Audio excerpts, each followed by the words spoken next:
Good evening. I'll call the meeting to order at this time. If you will, please rise for the invocation and remain standing for the Pledge of Allegiance. This time I'll call on Dr. David Barber if he'll lead us in the invocation, please. Let's pray. Lord, thank you so much for this opportunity we have. We can come to the town business. We pray, Lord, right now that you'd help everything that we say and be done in such a way that be uplifting to you and to all of our citizens. I pray, Lord, that we listen attentively, and Lord, that we do the very best that we can for as many as we can and take consideration of everybody when we do it. Again, we thank you for all you do for us. In the mighty name of Jesus, we pray. Amen. Amen. I pledge allegiance To the flag of the United States of America and to the republic for which it stands, one nation, under God, indivisible, with liberty and justice for all.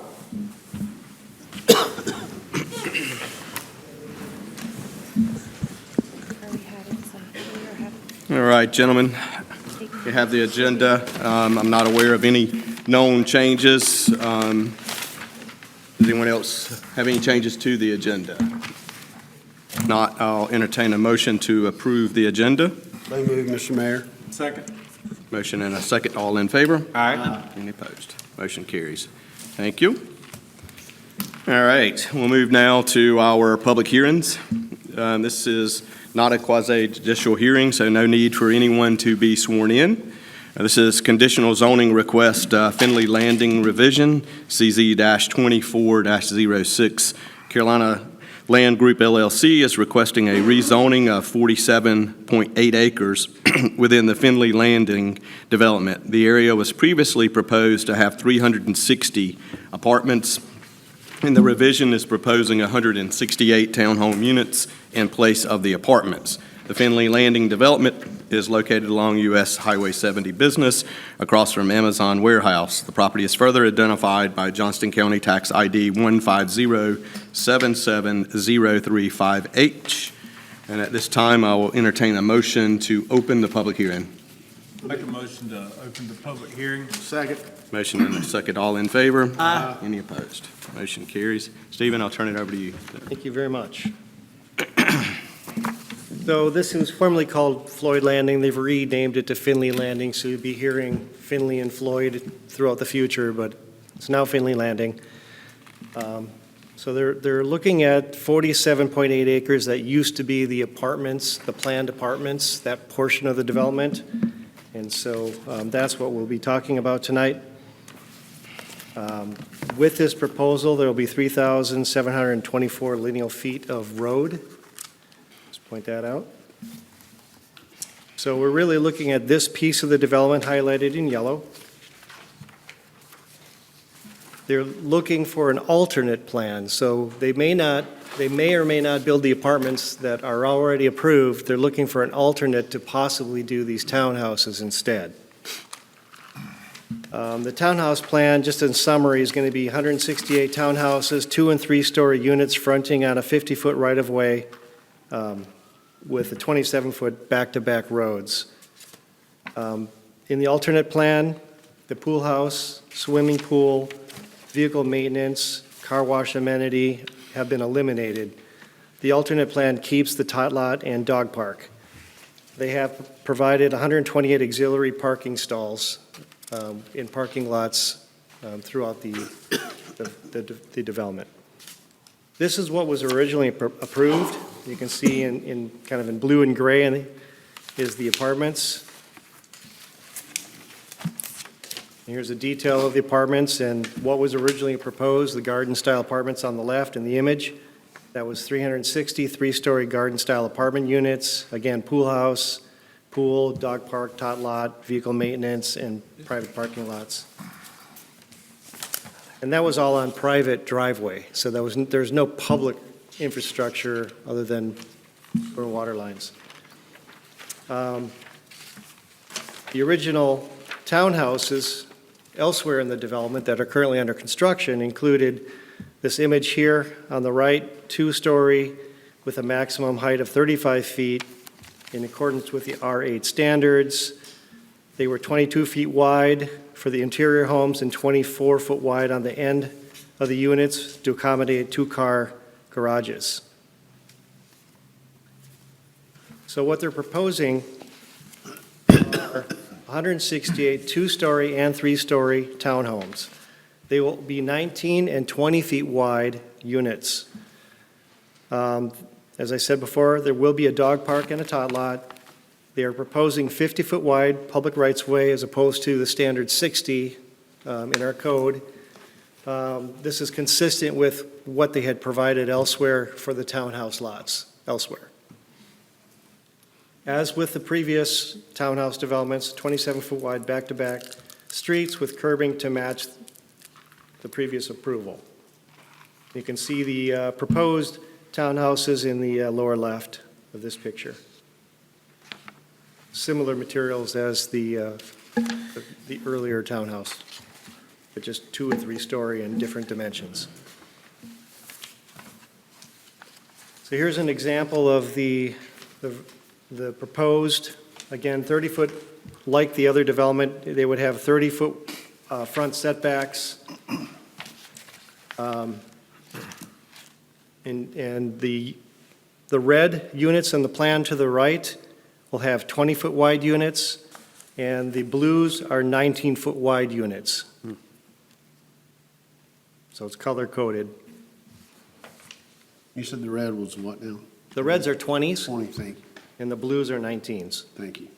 So I believe, I can't remember which are which, there's 2-story and 3-story. So I believe one is 2-story and the other is a 3-story product. They all will have 1-car garages. They're all proposed to be 3-bedroom units, maximum height of 40 feet. The minimum interior lot area is 1,900 square feet. The perimeter areas have larger lots at 2,100 square feet. I already talked about the lot width and the setbacks. Setbacks, again, are consistent with what was done elsewhere. They are proposing 9-foot wide sidewalks, 9-foot wide driveways. The previous phase had 10-foot wide townhouse driveways. And with the setback, there's essentially room for 1 car in the garage, 1 in the driveway, and then any additional cars would have to be in auxiliary parking lots. So both master plans use the same access points. Rather than a private driveway and parking lot, as I said earlier, there'll be 3,724 lineal feet of new public streets.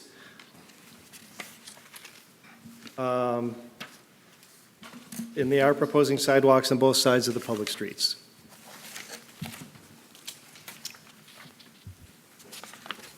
Again, very similar architectural details as to the earlier townhouse phases.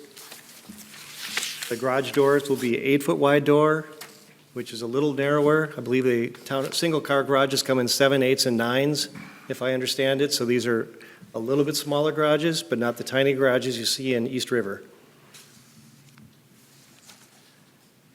Decorative street lighting and decorative street signs shall be installed by the developer throughout the site. Stormwater management is consistent with the previous plan. The ponds are in the same location, so drainage will be treated the same way. There will be a cluster mailbox in one of the parking lots near the main entrance. Trash will be in rollouts, and they need to be stored in the garages or in rear yards. Water and sewer utilities will be the town. Electric is by Duke. Landscaping requirements are the same as were in the previous phases per the ordinance. They are asking for a 10-foot reduction in the public right-of-way width from 60 to 50, 20-foot reduction in the distance between townhomes from 40 feet to 20, which is consistent with what was approved elsewhere. 5-foot increase in the maximum height for townhomes. And driveway widths from 12 feet down to 9 feet. Staff is recommending 10 to be consistent with the previous approval. They are providing sidewalks on both sides of streets, which exceeds requirements. The recreational amenities, tot lot and dog park are above standard. I mean, they're above UDO requirements, but they're less than what was previously approved in the master plan. And then they've had the similar buffers that were provided elsewhere in the development are still in play, including the trail, And throughout the whole development, they've got recreational amenities.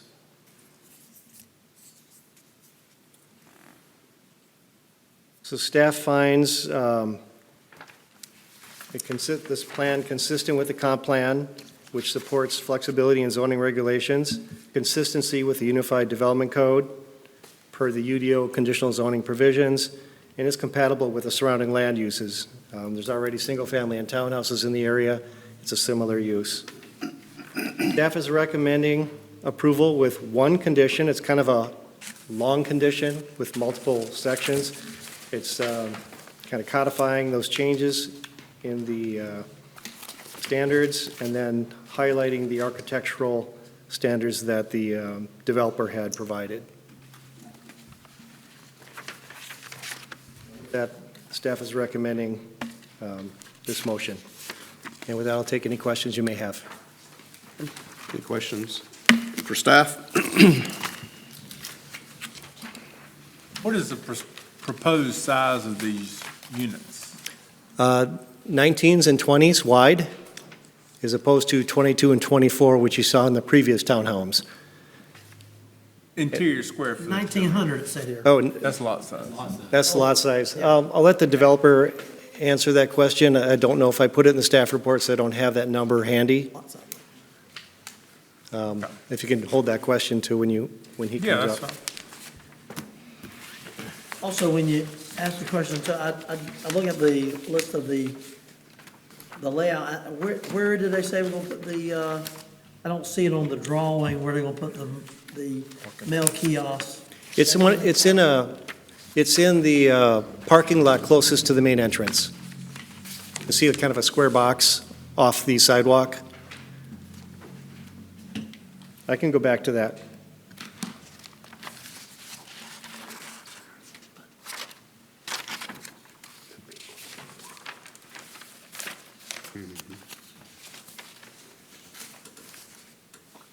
The label is cut off my sheet, but you see that sidewalk Okay. with the square box attached to it? Yeah, sorry, I cut off the label. So basically those, is that an auxiliary parking lot? Yeah, So basically so many car spaces in front of that, the mailing unit probably have to be reserved for picking up mail. I would assume when you got that many that many townhomes in one lot to pick up, I would assume you'd mark off those spaces for mail pickup, so you wouldn't have as many auxiliary parking spaces. I would imagine if these lots are all full, the townhouse association would need to do that. So I'm just saying, though, I mean, from a realistic perspective, then they don't have all that many auxiliary lots because these auxiliary parking, because some of those spaces are going to have to be taken up with availability for somebody to pick up their mail. Possibly, yeah. I mean, there may be partially used parking lot or fully used, it's hard to know.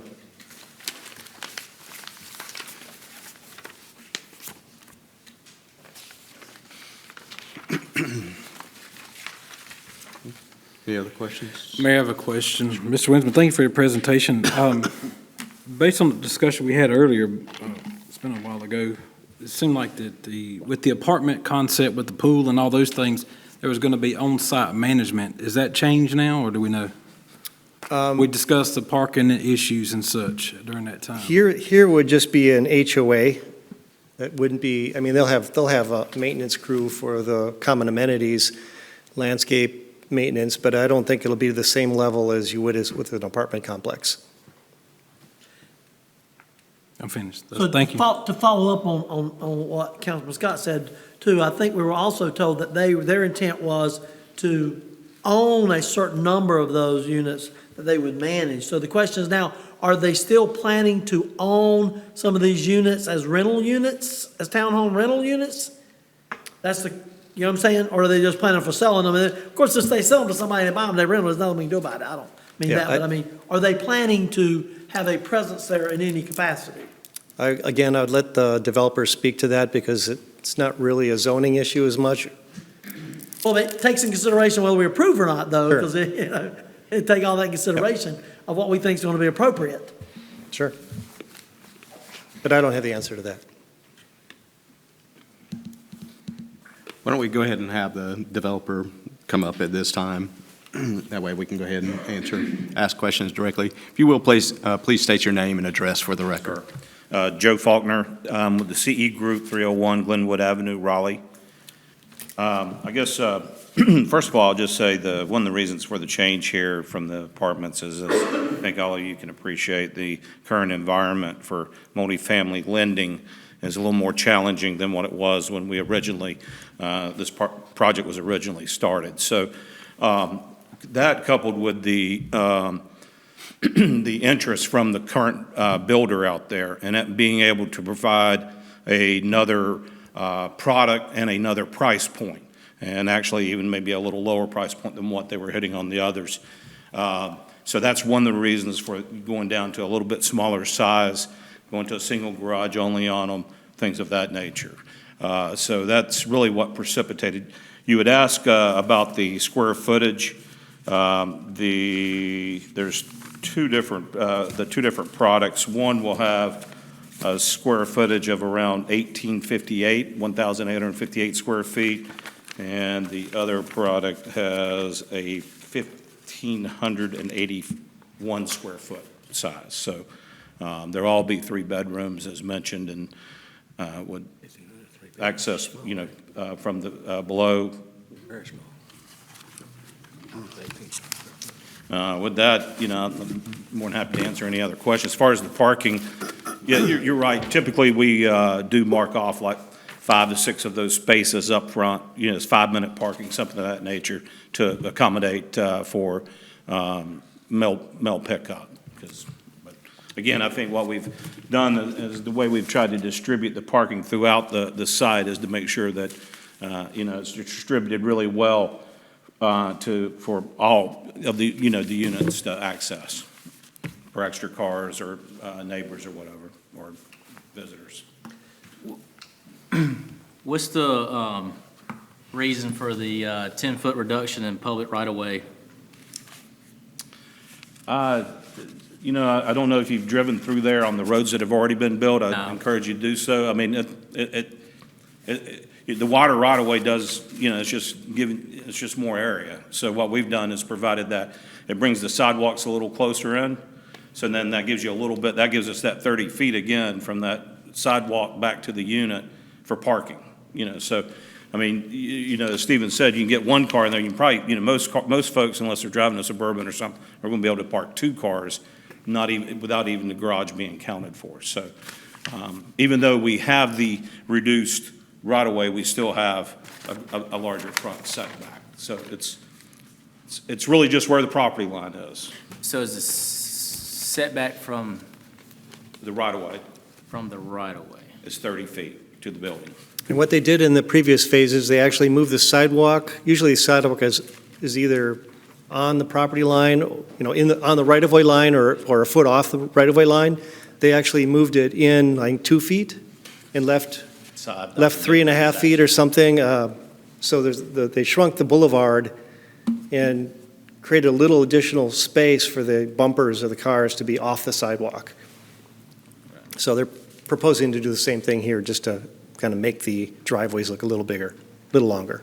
So this would allow the driveways to be Longer. longer. That's correct. So you could park typically two You probably typical get 2 cars. cars.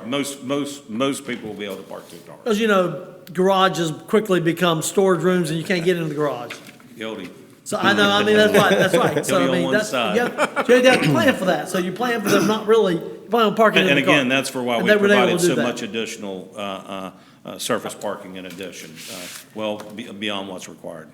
So one of the things that, and I'm trying to review back to the previous discussion we had when we're looking at Floyd's Landing. One of the appeals to me was that the overall concept was one that people came in as single people, lived in apartments, they got married, moved into townhomes, and then as they got families, they moved into the houses. So you had a progression through the neighborhood, Correct. And I think that's one of the reasons why that you also had for the apartments, you had a swimming pool and things because you're dealing with younger people, right? You're more higher Single end apartment, people. that's correct. And they need those type of amenities. So my question is now the strategy a little different? You're looking at 3 bedrooms. Most single people aren't gonna be looking for 3-bedroom townhomes. So are you looking at a different approach to what the, you were saying it's from the original strategy of being a complete community, just being a, Right. you see what I mean? Yeah, no, I understand, and trust me, again, if lending environment was different, everything's relative, unfortunately. But, I think the thought process, again, is still trying to get a lower price point to get that younger, still to move that younger homeowner in to that 19 or 20-foot unit versus that 22 or 24-foot wide unit that's got a bigger square foot. Again, and there was a lot of interest from the builder relative to this, which is what drove this sort of decision-making. Said, well, there's interest here. I don't know if they've got 5 vertical of the single-family homes now, I know. They've got another, I think, 8, ready for slabs. So, I mean, they're moving pretty good, and they'll be rolling into the townhomes in the first phase there. So, I mean, things have been moving pretty good, so there's strong interest from the builder. Is it going to be the same builder building the single family to build the townhomes? Yes, and in the current phases. We believe it'll be the same one here, but that's not, And got to have approvals and who is the so builder? forth. Who's the builder? Who is the builder? Lennar Homes. To Dr. Barber's point, about moving through a neighborhood, creating a family atmosphere, that's all one of the reasons why I got involved with all this, to try to shape this growth to attract young people to this area to grow and raise families and benefit our schools, benefit our downtown, come and live here. And that's when we originally approved this, the pool. How many neighborhoods in Smithfield do we have that have a community pool? 0. So I really like the idea of having the pool and the pool house. I feel like you will attract that young crowd here. Typically, they're only associated anymore with a lot of developments we're doing of this size until you get into the much larger master plan. What we're seeing is that because of the cost and of actually who actually uses the pool use is actually a lot lower than what one would think. But, you have to have it when you have apartments. When you go with single-family homes and townhomes, they're not as desirable anymore especially, and then it's also relative to your HOA fees a month. I mean, all that cost is borne by the HOA, by the individual owners. So that's what drives a lot of that, and it's part of keeping the cost down also. I understand you're worried about cost, but we're worried about trying to get this right. And we've already seen one plan that showed us this, and now we're coming back and talking about it and give and take. And I like this process. Trust me, don't get me wrong. But I really like the idea of having a neighborhood with a pool in town to attract people to this area, because you said there's not many options for that. So I mean, I'm kind of stuck on trying to keep that. Be honest with you. Well, again, too, when you have the apartments, you do have more units. It all gets, I mean, I know you don't want to talk about cost, but it all is relative to cost. Yeah, I mean, I get Not it. even I get on it. the maintenance, but in the initial construction. So when you have apartments, that's all built in as part of the rent. I mean, for that matter, with apartments, you're going to have an exercise area, you're going to have a clubhouse area. I mean, you got a lot of different other perks, but you don't own it. You're putting money away every month, and you have nothing at the end of the day when you move Right, out. right. You move somewhere else, you're not selling this, you're not turning it over. Hopefully having some equity, and moving on and taking that other step up. So that's, again, it is give and take, and that's part of what, that's the reason we don't have a pool house or a pool involved, with the townhomes. With the townhomes. Correct. But I mean, If the environment changes and for some reason, I think right now, I'll be honest, I think it's tending more to go to the townhome if this gets approved, that it could sit a while, if it's relative to waiting for the lending on the apartments. So I think this would be something that would move pretty quickly. I'll just say that also, whereas I'm not sure who knows what. but we've been inundated with townhomes, and then I hear cries of we need more multifamily. We need multifamily. Well, now we're taking away a lot of that multifamily. And, I feel like we've got the multifamily through townhomes, and other developments. And I just like the idea of the amenities you guys were offering Right. to attract the younger crowd who may use that pool, but I understand your point with the Well, apartments. those You gotta pay for it, amenities, you gotta pay and for it that somehow. pool is only for the apartment, it wasn't for the development as a whole. Even in So the only the previous- apartments would be able to use. That's correct, that's correct. Is that, Right. was that stated Is in, it- in the previous? So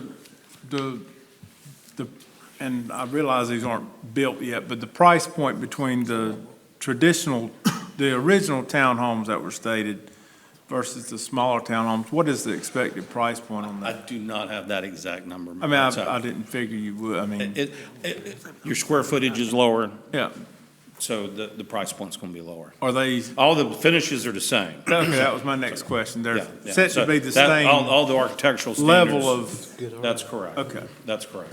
So you're requesting, though, to retain the option to still build the apartments? Is that We are. the way I That's understand correct. this? That's correct. So, I mean, is it possible that we approve this and then you come back and say you want to do both? Again, in this. I don't think there's an option for both relative to the size of area that we have that's developable. So I think it's going to be, it'll be a one or the other. It would not be a combination. And we're fine with that as a condition. The map indicates, the map we had approved indicates the use, so. Right. So, give me my question will also be then, kind of in a way, to Councilman Stevens' perspective. I mean, I understand about the pool, cost of pool and stuff like that, but you've got a tot lot there and a dog park. Now, dog parks are always very much used because everybody needs a place to take the dog to run free, especially in those environments. I mean, I think that's a positive thing for families. But the question is there anywhere in that space over there, some of the extra space that you might have empty, that you might be able to put more family really, because there is no, unfortunately, I mean, that's my district. And I'm telling you, we don't have any parkland over there, okay? We got a park that we borrow, that we have a little bit on, but it don't even own it, so it can go anytime. The deal is, out there, there's nowhere for them to go. I mean, so what are you kids gonna play? Because if you got 3 bedrooms, there's not just gonna be mom and dad, because they wouldn't need 3 bedrooms, it's just mom and dad. So you gotta have some kids, and some of those kids aren't gonna be playing in the tot lot. So what are we gonna do? Well, there is you'll see one along the Finley Landing Parkway where the entrances are. There's a large green space back. That's a pretty flat, open green space that'll be there. You also have one where, excuse me. Thank you, Stephen. Where the road loops around. That's another flat, sort of open play space. So that was the thought of those. So that's gonna be reserved free space, green space, or just happen to be? So it's HOA, well, no, Yeah. the thought is is having a play space. I mean, that, it's not labeled as that, but I mean, didn't want to make it thought it was going to have physical attributes on it, like a tot lot or something. But it is like a green, and the slopes will be such that it'll be playable, so. But I think it's good to designate spaces that because, people can always change something. I mean, the HOA comes in and says, hey, we want to do something, we want to build a clubhouse. Well, they certainly could, they got the land, they can take the free space. I mean, they can do that. But I think it's important to identify space for the children to play, because there's going to be children there and there's nowhere for them to go. 70's not a place you want them playing on. So, they got a walking trail that goes some, but it's a nice, and I've seen the trail, they've already got a building, it looks pretty good. It's a big neighborhood, so they can walk through the neighborhood. But, and then I guess the question is, I don't know what's on, we don't have listed here, the rest of the community that's already being built, or it's in the process of being built, the amenities that, they have, because this is all one area, or It's the same That's what I'm saying, concept throughout. so if there's any another amenities dog over park, there Another too, tot lots, other green they get to play share spaces. those too. Yes, that's Yeah. correct. So Yeah. it's all the whole, because it's going to be Finley Landing, the whole thing. That's correct. Okay, so, but I think that's important to be identified. I just think. And Councilman Stevens, point, we have to be able to identify, The- play areas or amenities or something for these younger people that have younger children. Tot Lot will work fine for that, but as they start getting older, what are you gonna do with them? I know they're gonna come to Parks and Recreation and play sports, but they can't walk to the aquatic center because we don't have a way to get there. Yeah, and the only thing I would say, caveat that, the only way this would be under a different HOA is if it was a different builder. I see. So that is a Right, I understand, possibility. I understand. Right now, we feel that it's gonna be, but again, until things are Right. approved and moving forward, will they go under contract and so forth?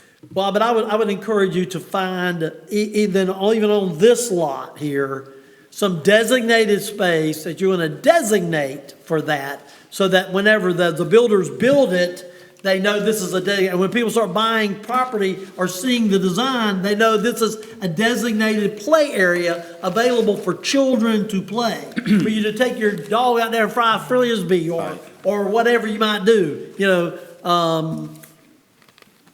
something out there, I think is important. Well, you have to go to the dog park with the, They go to the dog park, well, they have a leash, they have a dog leash. leash. We have a leash law too. Smithfield. So the previously planned townhomes actually kind of wrap around this section. They're on both sides of this, correct? Based on looking at the Yes, map. that's correct. This is like a little, In between two rows of the townhomes. well, two creeks, basically, there's two buffered creeks on either side that sort of create this little, yeah, here you go, you can see it on the, you see how they're the two darker green areas that come through, that's buffered streams. Okay, so it is kind of So it separated sits, off. Yeah. that's correct. And again, the way we did the perimeter, the internal lots there that were what were they, the blue, those were the 3-story, and then the perimeter ones were the 2-story units, just. That was also relative to the widths.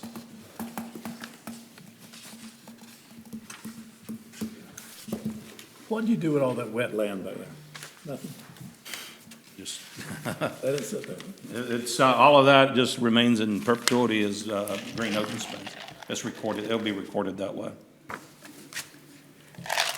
And then before this, in the apartment, it was basically a parking lot that was gonna be maintained by the developer, homeowners, whatever the case was.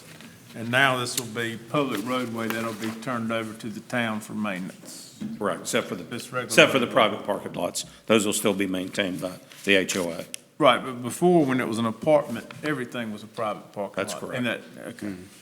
Yeah, it's hard to have the public parking, the amount of parking you need in front of apartments. That's pretty typical in Yeah. most jurisdictions that we've developed in.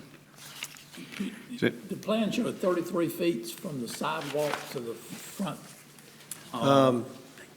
The house, or the townhouses. Yes, exactly. If you, Yes, that's with a 16 foot, 33 and a half. 16-foot long Yeah, so they got car, the you driveway might is, get to there. the driveway is 33 and a half feet long outside of the sidewalk. So I want to go back to that. So the 30 feet setback is our requirement in that, that is no different. So the 30 feet setback, as far as, and we were talking earlier when we were talking about the length of the driveway, that's not changing. Nope.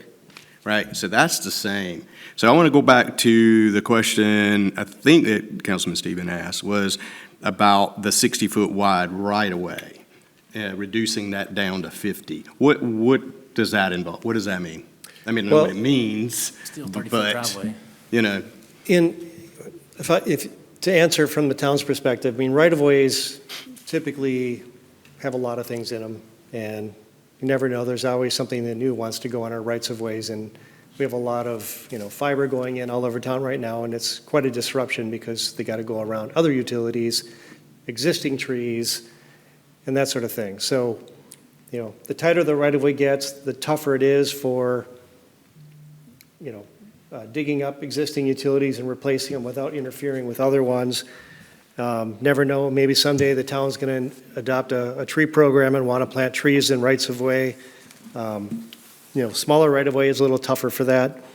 But the 50 feet, regardless of what it is, you still cannot build within that area. No, no, no, Right?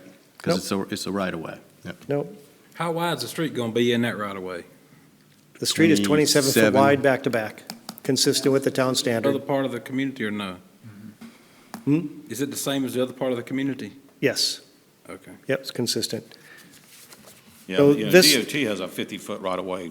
This Requirement. 33 and a half feet to the sidewalk and moving the sidewalk closer to the curb was something that they had done in the first phase of townhouses to try to get 2 cars in the garage, front to back.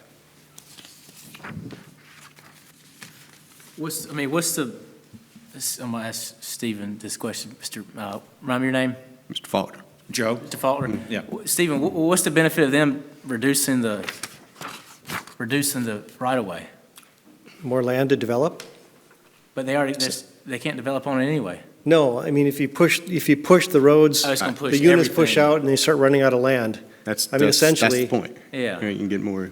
So the driveway would end up at 27 feet before it hit the curb, And that's Yeah, where, something would have to give. that's where the sidewalk will be, and then you can't park in right-of-ways. So we're limiting Something parking. would have to give. It's just only so much space, the way this land lays out. Yeah, and this particular little peninsula here is probably more compacted from slopes than the others. I will say that. I mean, it could, you can always push more dirt out, disturb more area. I mean, that's the only other, that'd be the other option in providing a wider right-of-way. But I guess what we did is what we're seeing typical for a lot of local roads, like for subdivisions for DOT that we do, that they're typically 50 foot unless it's a collector. Only when you get into a collector type status do we usually go to the 60. So that was some of the thought process. And I understand it, right? But also, this is, our UDO does require it, right? And then we're talking about we're giving up amenities that we've already Yeah. approved for this subdivision. But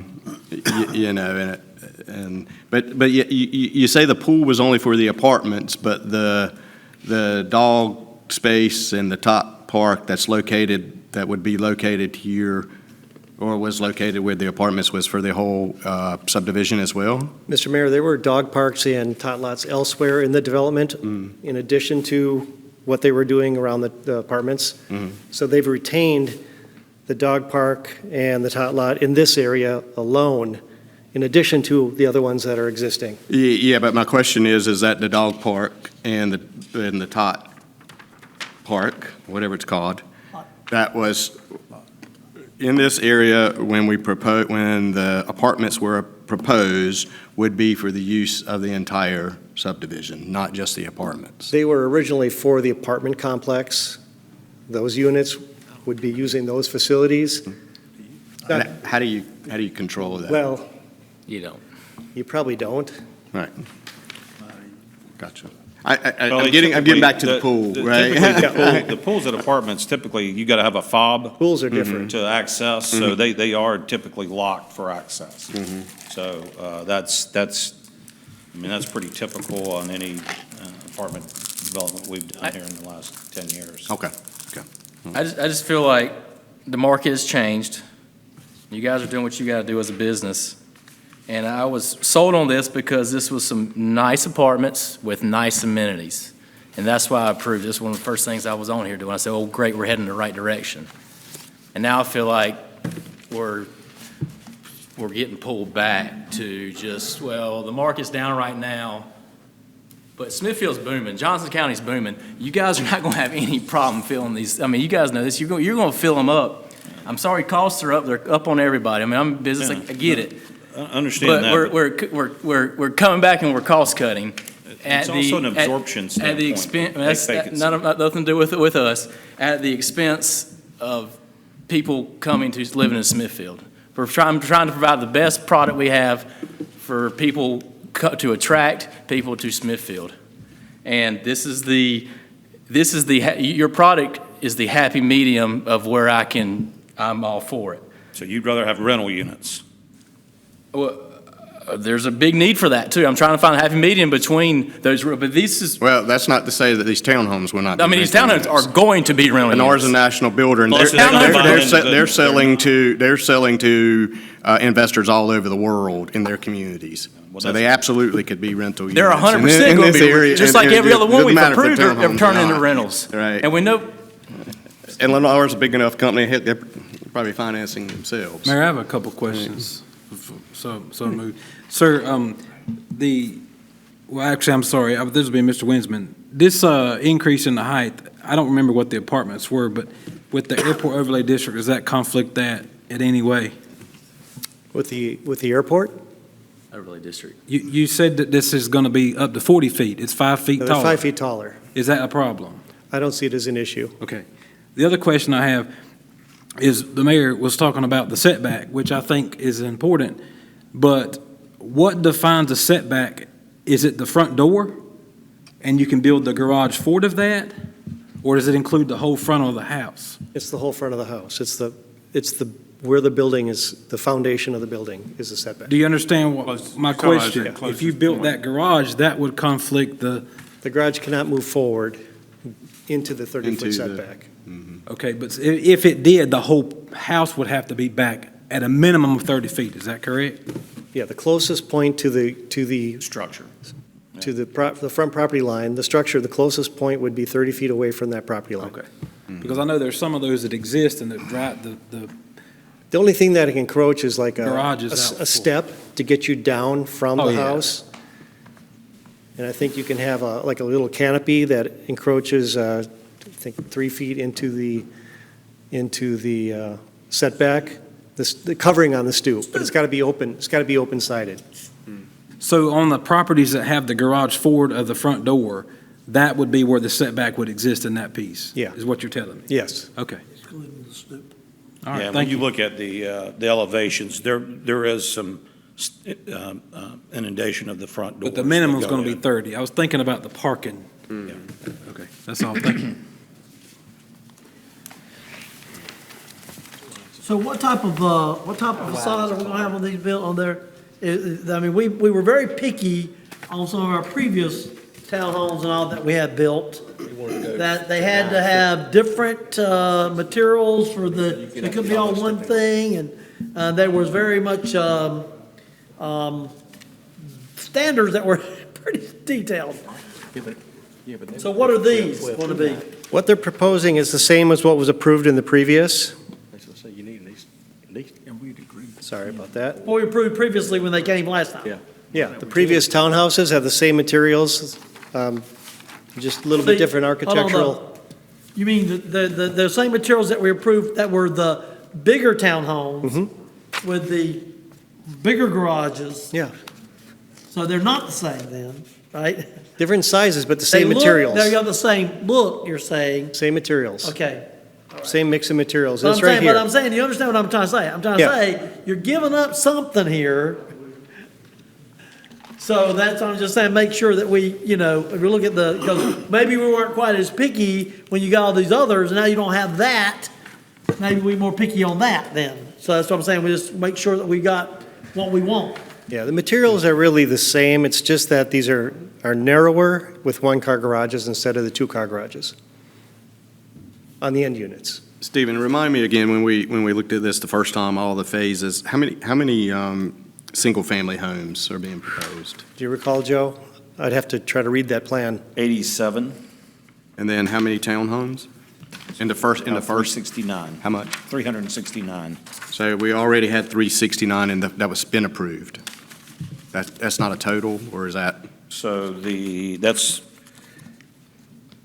is the total. But previously it was 220. 220 previously, okay.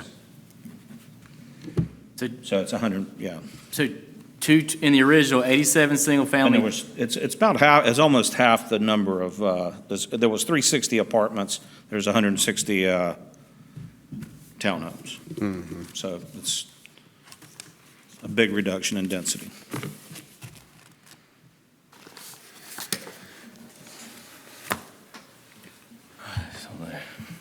I didn't realize we could come back and do this again. So but I do like this process. Don't get me wrong. I like this process. But I just feel like the market changed and we're being asked to settle for, yes, less density, but the townhomes are more like, will be rentals. I mean, this is what we're seeing now. And there is a need for the apartments in town. I mean, I'm trying to find people places to live all the time. And I think the apartments would benefit the community college, that age group, that demographic. I don't know. I mean, I'm no expert here, but I think whatever anybody builds in town of Smithfield will sell. So, and there's nowhere else to go. Yeah, so I'm sorry to go back to it, but I just want to make sure. So when we first approved this, it was 360 apartments, right? Correct. 360 That's correct. apartments. And then originally, there was 87 single-family, 220 townhomes. Is that right? On the first, That's correct. Okay. And that's actually And 89, and 89 single-family now. 89, okay. And then Yes. 360 apartments. But then if we add, you're requesting to add 168 townhomes now to that 220. That's 388 townhomes as opposed to 360 total, right? Apartments. Am I looking at that The correctly? 360 to the 160, that's correct. You went down to 160 on the apartments. So we lost 200 units. And that's what you're proposing now? That's correct. That's what you want to do The now? 160 more units, but that'll bring the total townhomes to 389.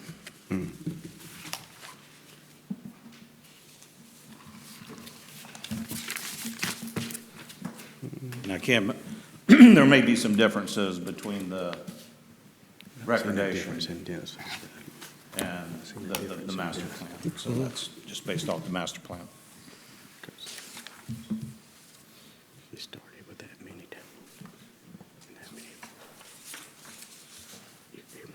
I realize you said the funding isn't there for the big commercial apartment type projects right now. I can't help but think if all the townhomes that encapsulate this, if you drive through to get to these, one of the things is the driveways are a foot narrow, which a foot is, you probably don't notice, but when you look at one, you get out of your car and the car's 6.5 feet wide. Get out and get on the grass. Yeah, I mean, we're fine with the conditions Steve had on there, widening those Okay, so to 10 feet. you put it back to make- 10. Yeah, What he yeah, had we're suggested. good with Okay. that. All right. That was just a builder preference. Yeah, And again, that's, yeah, big cost savings for that.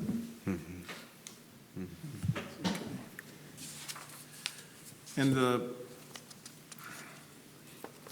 if these were to be two-story projects, I mean, you'd have to make them 4 feet wider, more or less, to get the same square footage out of them? you know, that we'd have to get with the builder, because then that starts getting into what their different product types are and their availability. You know, a lot of these are, you know, already, they have footprints developed for these, and these are different products they put in different neighborhoods all over. So Right. this was a product that fit this particular market that they were looking to go for, which is what generated the plan change. But the only three-story ones were the ones in the center. That's just correct. looked at. That's correct. We did that more from, just in how we're trying to develop the neighborhood itself.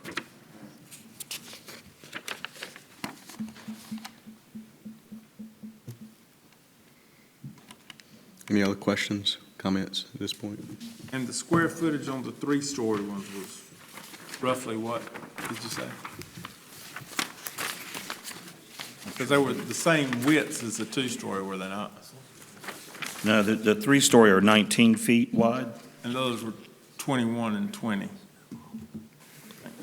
2022.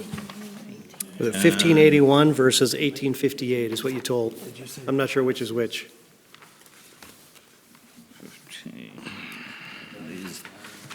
And it's, yeah, my thought is the 1581 is the smaller width one, but I'm not positive on that. Information they gave us is not, that's in the package isn't really clear on the,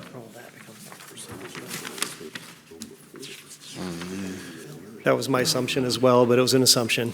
yeah, that's my assumption is that the square footage, because it's a smaller unit width. Yeah. I know the floor plans were provided in there, in the package.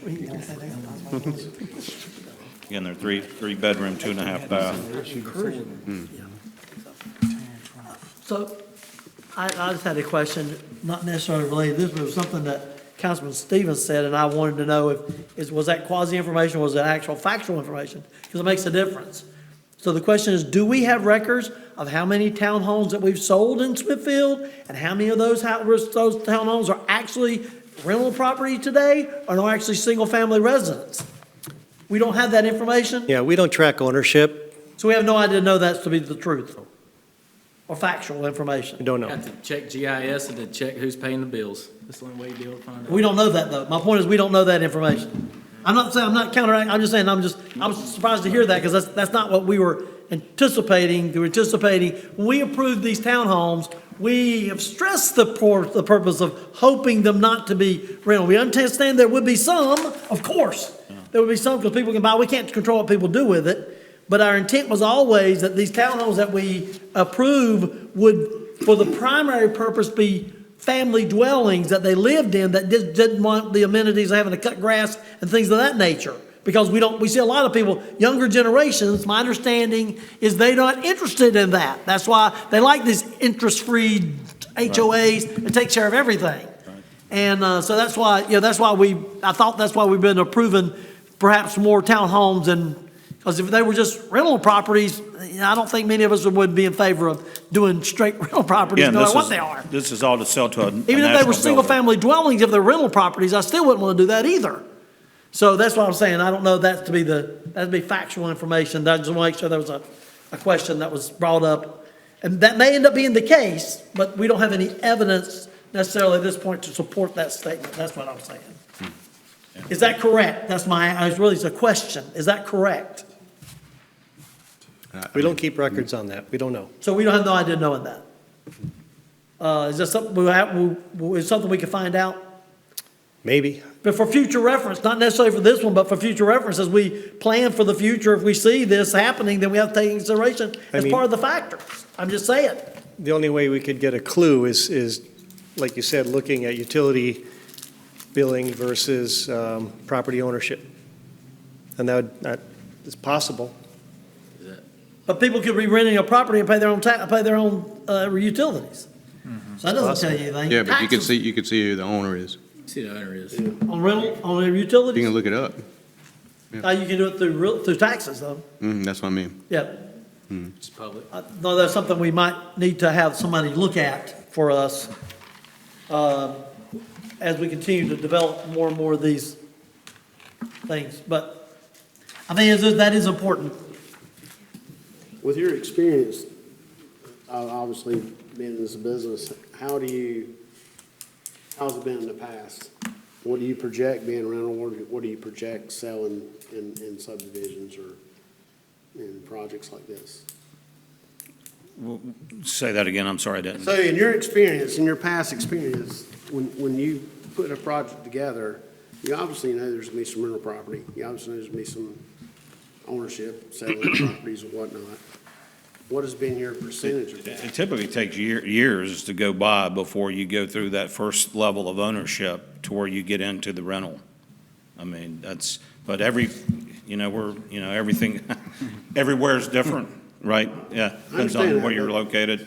Again, the intent here is, I know any covenants that they have are set up to where, just like any single family, just like the single family portion, and just like in a lot of single family, I think even where I live, the covenant is, you have to have 12-month lease. You don't have any of the short term to keep out the Airbnbs, things of that nature. Those are pretty typical boilerplate parts of a covenant. I can't recall, I'm sure they're part of this covenant. I haven't Can really you looked at guarantee that that's part of aspect. covenants? Can you guarantee tonight that that's? A 12-month lease? No- Oh, yes, yeah. No short, no, Yeah, because that's a pretty typical, I mean, it's- because again, you're trying to keep that from having that, that's really when you have more of the property degradation over time relative to. It's not necessarily it being rented. standard. The townhouse, the development I live in, they're discussing limits on rental because we've had short-term rentals, and we also have long-term rentals, and they're having a discussion about what they want to allow and if they want to change the bylaws. So it's not always standard. It could be by this developer, but we don't have, there's not a standard. because as we've seen, and I'm assuming here that in some other townhomes, that's not in the covenants. I don't recall. I can't answer that. 'Cause to your point, I mean, I don't. there's a need for rental, but then but if we're not careful, the Lennars of the world and everybody else of the Right. world, they don't care about us. I mean, I understand and that's what you're fine. I don't care. It's business. But I'm thinking 10, 15 years down the road with this I stuff. see no problem as making that a condition to make sure that if it's not in the existing covenant, we'll make sure it's in the covenant for this section. Mayor, I have a question. Mr. Faulkner, if this council doesn't approve this, what's your contingency plan? Well, again, we're not looking here to wipe out the apartments anyway. The contingency is, Wait do the until the apartments end up making sense, financial sense at some point? So- We just have enough, I guess, again, we've got the interest now from builders, and it's not just been from the builder that's there. We've had interest, there's been interest from other builders. So, there's an interest in the townhome product there, and a high interest. And I mean, enough to where, you're reducing your number of units significantly to make that trade-off, which that's a pretty large trade-off. But again, it's also a very large financial promise to make too, to go into to do the apartments, so, the fallback, we have no choice. I mean, or to come back and see if there's something else that's more palatable to the council. So let me ask you, is there something that the town can do to assist with ensuring the apartment thing? Is there something more that we can do to help, to achieve that, to make it more palatable? I don't know. I mean, I'm just saying, I'm throwing that because, again, apartments is something we don't have necessarily a lot of. We do have a project that's approved down Derwood Stevenson Parkway. It's going to have a lot of apartments. That'll be good. But that's a long ways away, too, from being here. And so, I mean, I'm just saying, is there something, because we're again, conditional zoning. I guess we can always change something if that's something, I don't know. That's what I'm asking. If there's something that, because I think as a whole, I speak for myself, I like the idea of the apartment complex is better because of the progression. Because I want to get these young people in and make Smithfield their life, they live here. This is where they raise their family, they grow old, and they die, okay? I want them to stay in Smithfield. And I think this community was set up and was presented to us in that manner. That makes sense to me. And now we've taken out that complete group of people, making it more difficult to attract the younger group to Councilman Stevens' perspective. It makes it more difficult to attract that because they don't need 3-bedroom homes, not to start off with. So they're going to be looking for somewhere else. And if they go to Clayton, they're probably not going to come here. And then we've lost them, and now we don't have that group again. So I'm just saying, is there something that, the town could do to help make that pot sweeter for the apartments? I don't know. Well, knowing the apartment developer like I do, he'd say if you could provide the loan at the lower interest rates. 2%, 3% are gone. That's. So that's really the holdup, is simply the financial part of the interest that's rates on the loans for those are not, They're having to borrow money at 8% now. Yeah. oh yeah, I understand that. That's pretty bad. And I understand that, mean, right? that's- I mean, that's It's also, we have to look at the mix of the housing in our town and what we Understood. have. That's and- why and we're here having this discussion. That's right. And I'm not necessarily opposed to the townhomes, but 70% of our new construction that we have, including your first phase, is townhomes, 70%. And you're proposing, what, 89 single families in this, pretty large development. That, to me, again, is a little unbalanced, if you will. But again, it's something that we have to look at, or at least I do. I consider our mix of housing that we have, and I think that's, from what I'm hearing, I don't want to put any words in any of their mouths, but it's kind of that we're a little concerned about the number of townhomes that we do have coming in here, the percentage-wise, as far as new development, and we need to ensure that we have that mix for the new families, and the step-up progression and so forth. So I guess that's kind of what I'm hearing, and I understand that the need to be flexible with the changing of the times, but also it's our future. It's the town's future. And we've approved what we have approved. Not saying we shouldn't change it. I'm just making the comment. That's it. I see the person working at Amazon renting an apartment across the street with decent amenities, and then to your point, growing and saving, and then having the option to move up. Whereas, to your point, Smithfield is getting less and less affordable.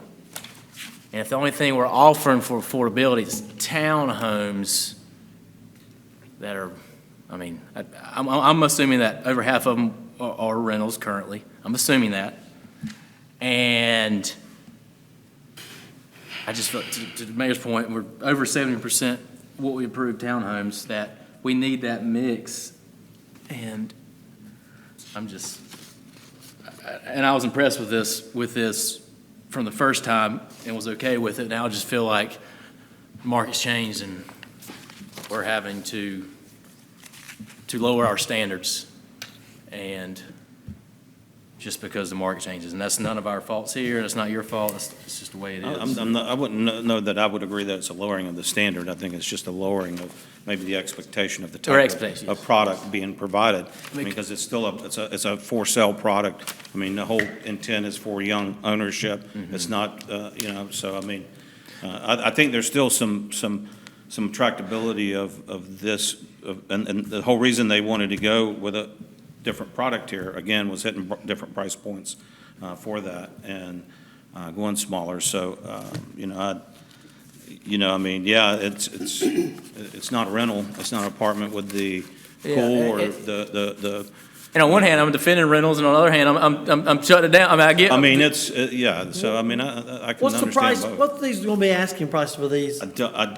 I would have to defer back to Lenore on those, I'm sorry. Because the ones they was built not up on prepared for that. Franklin Homes were supposed to be luxury townhomes, and I think they were in the 350 range, something like that. That was my understanding. The same company built them. They're selling less than that. Yeah. Well, that was when it was Franklin Home, and once Lennox Homes took over, I don't know if there was any switching in what they presented or not, was there? I don't know. Was there a different product? They're selling. It's a different product. Different product than what the originally plan was. I think what they're building there is more similar to what they're going to be building on the two stories here, would you say?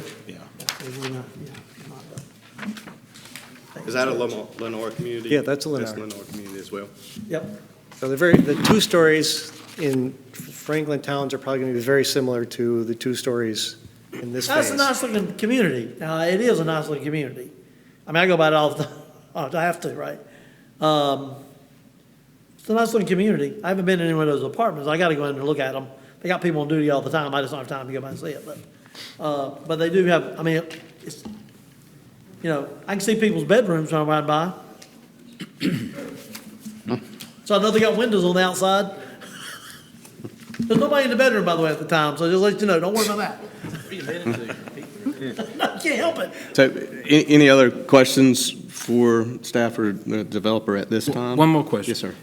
Mr. Faulkner, you brought this before modifying this to townhomes. I'm just curious, why would it not include additional single-family homes? Well, I mean, again, you've gone from 360 apartment units.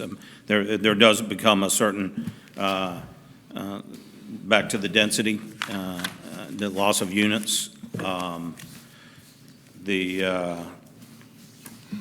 This area, the grades on it are not as conducive, so it's going to be, to be able to mix the two together like we did the other. If you see the other phase, it's sort of off to the sort of flatter end of the site.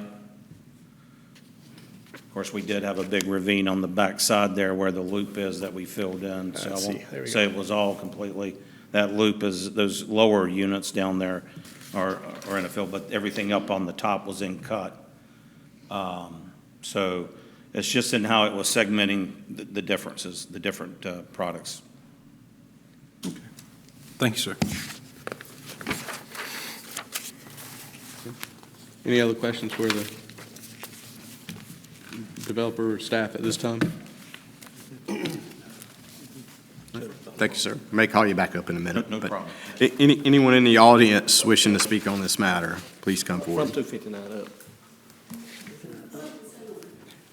Come up, please. If you will, please state your name and address for the record, please. My name is Angie McClure, and I've lived on a farm at 4982 Swift Creek Road since 1983.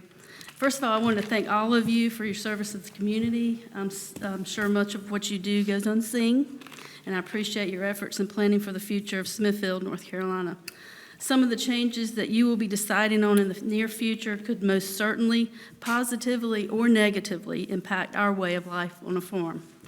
I ask that each one of you think about the rapid growth on our community that we've seen in the recent years and how it is impacting Smithfield farmers at alarming rates. I ask you to prayerfully consider some of my concerns as a loyal citizen and a longtime resident with Swift Creek Road. My ancestors on both sides were born and raised in the Smithfield community, and my husband and I were fortunate enough to end up here to raise our own family. The expansion of the Johnston Regional Airport has increased with both commercial and private aircraft. The influx has introduced large propellers and jet aircraft. Military exercises and operations have been increased with the Seymour Johnson Air Force Base, Fort Liberty, and Air National Guard. Currently, when large aircraft take off and land, we can hear and feel them at our house. And science has proven that building structures within such close proximity of each other will increase and amplify the sound and vibrations. Also, studies have shown that the multifamily housing developments near an active airport decreases property values. There are some dangerous curves on our road, on Swift Creek Road, as we have seen many accidents over the years, and if a turning lane were to be put on one of those curves, it would only encroach on more of our farmland and increase the already overburdened state road. My husband and I plan to keep our farm a farm, to supply the ever-growing population of Smithfield and the surrounding areas with quality plants, and hopefully with gardens that will be enjoyed for years to come. I believe all my neighbors on our strip of the Swift Creek Road would like to prevent the rapidly dwindling farmland in Johnston County, more specifically Smithfield ETJ. Our hope is to preserve at least some of the land that our forefathers tended in this town for future generations to enjoy by imploring you to consider not rushing into every big project developers want to slap up. I would also like to state on record that because we live in the ETJ, we are unable to vote on the representatives making decisions for our community and our homes. And I think that is unfair and absurd. Please know that I say this respectfully with hope that our voices and concerns will be taken into consideration in future developments. Thank you, and God bless you all. Thank you, Ms. McClure. Okay, anyone else wishing to speak on this matter? Okay, not seeing any. Yeah, as far as my concern, one of my concerns is parking. So the wider the driveways and the longer the driveways, especially with single car, these being proposed with all single garages, that's concerning to me, right? And that's from a parking standpoint. I would like, if that's the case, and I'd like to see the driveways as wide as possible and go to the 12-foot driveways, because most people are driving larger vehicles this day and time, and you're not going to be able to park two side by side. But 12-foot, you might be able to get a truck and a car, beside one another. But that's just me personally. Your question about what's been sold in Franklin, the list price right now is $259,990 to $275,420. There are 9 active and 29 have sold and 15 are pending in that neighborhood right now. So just as a reference. Basically the same square footage roughly. Around the same square footage. And there's scheduled 142 units, I believe, was scheduled to be built there. So there's still plenty more to be built in that community. Yep. Okay. So any other questions, comments for staff at this time? Mayor, I move we close the public hearing. Second. Motion and a second to close the public hearing. All in favor? Aye. Any opposed? Motion carries. All right, gentlemen, what's your thoughts?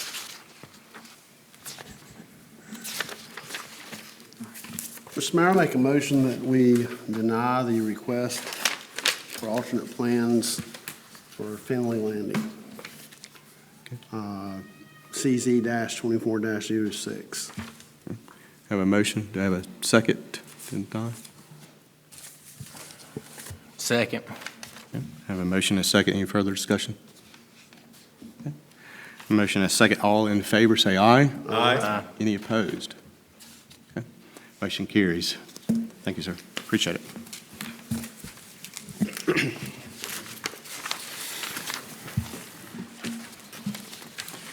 All right. Thank you, gentlemen. All right, citizens' comments. We'll move now to citizens' comments. Anyone wishing to speak, would you please come forward at this time? Okay, I'm not seeing anyone. We'll move to the consent agenda. I have a motion to approve the consent agenda. I make a motion, we approve the consent agenda. Second. Motion and a second. All in favor? Aye. Opposed? Motion carries. Thank you. All right, moving now to business items. Our first business item can be found on page 97, I believe, of your agenda package. It's consideration and request for approval to pursue a congestion mitigation and air quality improvement grant for sidewalks on the west side of Venture Drive from Outlet Center Drive to Peden Road. Stephen? Sure. I don't have a presentation, but there's a graphic in your packet. So this came up because at the TCC meeting, the Upper Coastal Plain TCC meeting, which I am a member of that group, and the Andes, the mayor is a member of the official leadership of that group. There is additional CMAQ funds available. If you recall, we use CMAQ funds and CPR funds to do a CMAQ-funded trail in West Smithfield, which I believe your next meeting you'll have an approval of a contract, so we can get started on that. So this is another potentially CMAQ-funded project. The money's available. There would be a town match, 20%. We have an estimate. It's over, I think it was over how much? 2 million? I can't remember what the number is. I don't have it in front of me. 1 million. 1 million. So there's 20% match for that, but that's an estimate. Once we get further into it, could be a little bit different. But we're really just asking the council's blessing to go after the money, and you'll still have a chance to comment on it in the future. Approve any future contracts. But it's giving us the authority to make that application and see if we get awarded the grant. Okay. Any thoughts, comments? Yeah, so my question is, so this is going to be a sidewalk, not a multi-purpose path, Yep. right? It'll be a So the one in sidewalk. West Smithfield is a multi-purpose path, not a Correct. sidewalk. Correct. It's the same rationale, though. It's air quality mitigation. Yeah, so the question, and Councilman Dunn asked the question. We don't have sidewalks on that road already? There's sidewalks up to Peden Road, but if you go Peden Road all the way down to Outlet Center Drive, there's no sidewalks. So we didn't have a sidewalk ordinance when we built all those buildings in there? I don't know. Evidently not? Okay. And we're looking at putting it on the west side of that road. I think that's west. Because there's fewer intrusions with driveways and fewer obstacles, and it's a cheaper alternative as well. So you said there are some around Peden Road, but they're on the east side? Between, The railroad tracks and back to Brockleaf is. yeah, north of the tracks and a little bit south of the tracks to where the road turns, but it doesn't continue. They are on the other side of the road, though. Yeah, there would be a crosswalk, and that's part of the cost, to have to make sure we can cross that road Oh, I see. safely.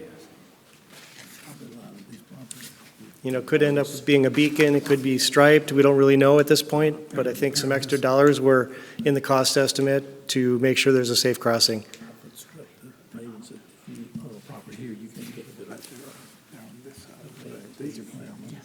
But those details will be worked out once there's funding, if we get granted the funding. Just for curiosity, and maybe it's the land or whatever, but we have all the hotels and so forth. Back, I mean, do we not consider putting sidewalks down Outlet Center Drive? To me, that makes more sense if it's We could pursue that, although possible. I don't know what it would cost. I believe mean, we're know very they're limited on- They're draining ditches and stuff. Yeah, the issue there is we're very limited on right-of-way. Mhm. I believe the road and the ditches eat up all the right-of-way. But, you know, from people trying to get from the hotels to the shopping center, So not- there's no sidewalks on Outlet Center Drive. You know, I believe that'd be a much more expensive project because of the lack of right-of-way. okay. Just curious. I mean, not that we don't need them here, I I was think it's just. a start, but I think we do need to pursue Outlet Center Yeah. also. I do like that we are trying to find opportunities to pay for sidewalks that we desperately need using somebody else's money as much as possible. I think those are good ideas. I think we should be involved in that, you know, because for 200 grand, we get $1 million of sidewalk. That's a pretty good deal in anybody's book, you know, so, because we need sidewalks for sure. This may help development, I guess, on that side. One question I would have is, so you're planning on having a crossover there, but would, I guess, the rest of the time, if you're going to walk down the sidewalk, you need to get any of those businesses across the street, you got the jaywalk? Because I don't see any, there's no, you know, would they have to put in some crosswalks or something? Even though there's not sidewalks, they still need to be able to get across the street. Because that's a pretty busy street too. Yeah, I don't have an answer for that. I mean, we could. I mean, is move- that built into the plan? I mean, could that be built into the plan? I'm saying that periodically we have some type of a crosswalk I that think- we built. I think crosswalk is really the most problematic piece of this whole project.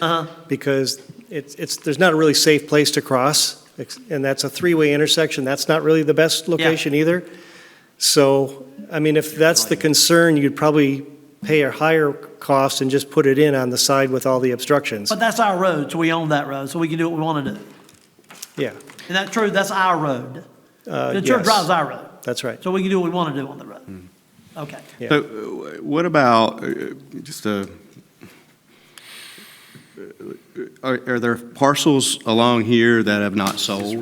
There's no development? I believe there is one parcel on the other side of the road from the trail that we're proposing, the sidewalk we're proposing, so that's vacant, but I think the rest of it's all developed. Okay. There's a piece next to the hotel by that pond that's been talked about further developing it because it's sort of underutilized. That would be the only other place that could be developed. So how would that, so normally we would require the developer to put in sidewalks along that frontage. Yeah. So if we were to put in sidewalks, and it runs, as part of this project, and it runs in front of an undeveloped piece of property, could we then go and, is there any recourse to still get the sidewalk money, I guess, Bob? Is that a possibility? Or, you know what I'm saying, just from a fairness standpoint to what we're charging, you know what I mean? I'm not saying we shouldn't put the sidewalks in because it's great, but, Get it from the developer? yeah. Well, this developer put in this road himself. Mm-hmm. Okay? And the time he put it in, there's a 5 foot to 10 foot, I don't remember exactly, 5 foot gap between the right of way and the property line. And that's used so that these hotels would have to buy access to that road that they did not help put in. Okay, they didn't bear the cost. So he put in a lot of cost right there in Venture Drive. And at the We time. put a lot of cost into it too, Yeah. redoing it, Yeah. So the sidewalks gotta bringing be it in- up to standards. gotta be in that right of way, Steve. Yeah. But, you know, it is what it is, and,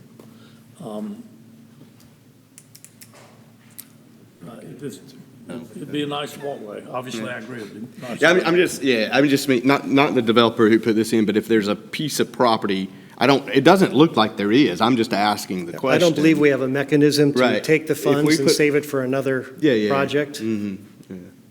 That's all I was asking, is if, just to be, all the new development that's going on now, we are requiring those business owners to put in that infrastructure, the sidewalks.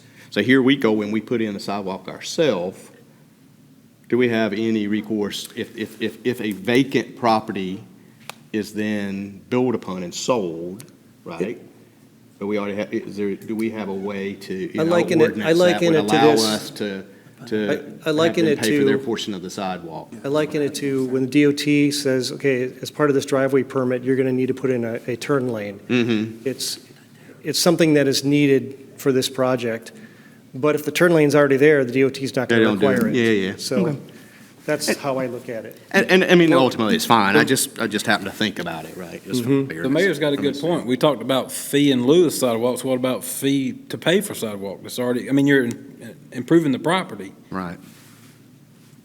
Well, what That's I'm not saying what is, was if on you the look board. down that sidewalk, most of those developers, well, there are no developers, but I mean, when they buy a lot there, they do not have the right to get to Venture Drive.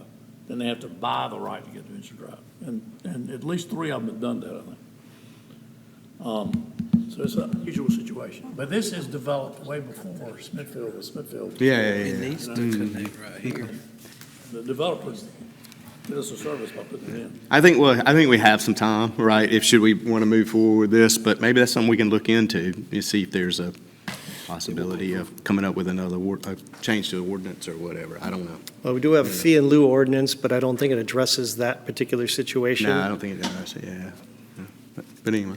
So Stephen, can you tell us again why, I'm just looking at it, and it look like to me, there's very few businesses on that other side of the road. Yeah, it's convenient because there's no cutouts. There's no cutouts because there's no businesses on the side of the road.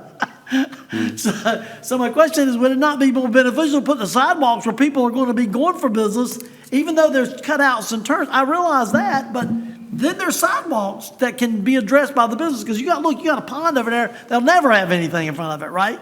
Yep. So, I mean, and I'm just saying that it looks like to me it would behoove you to put it on the other side where those businesses are.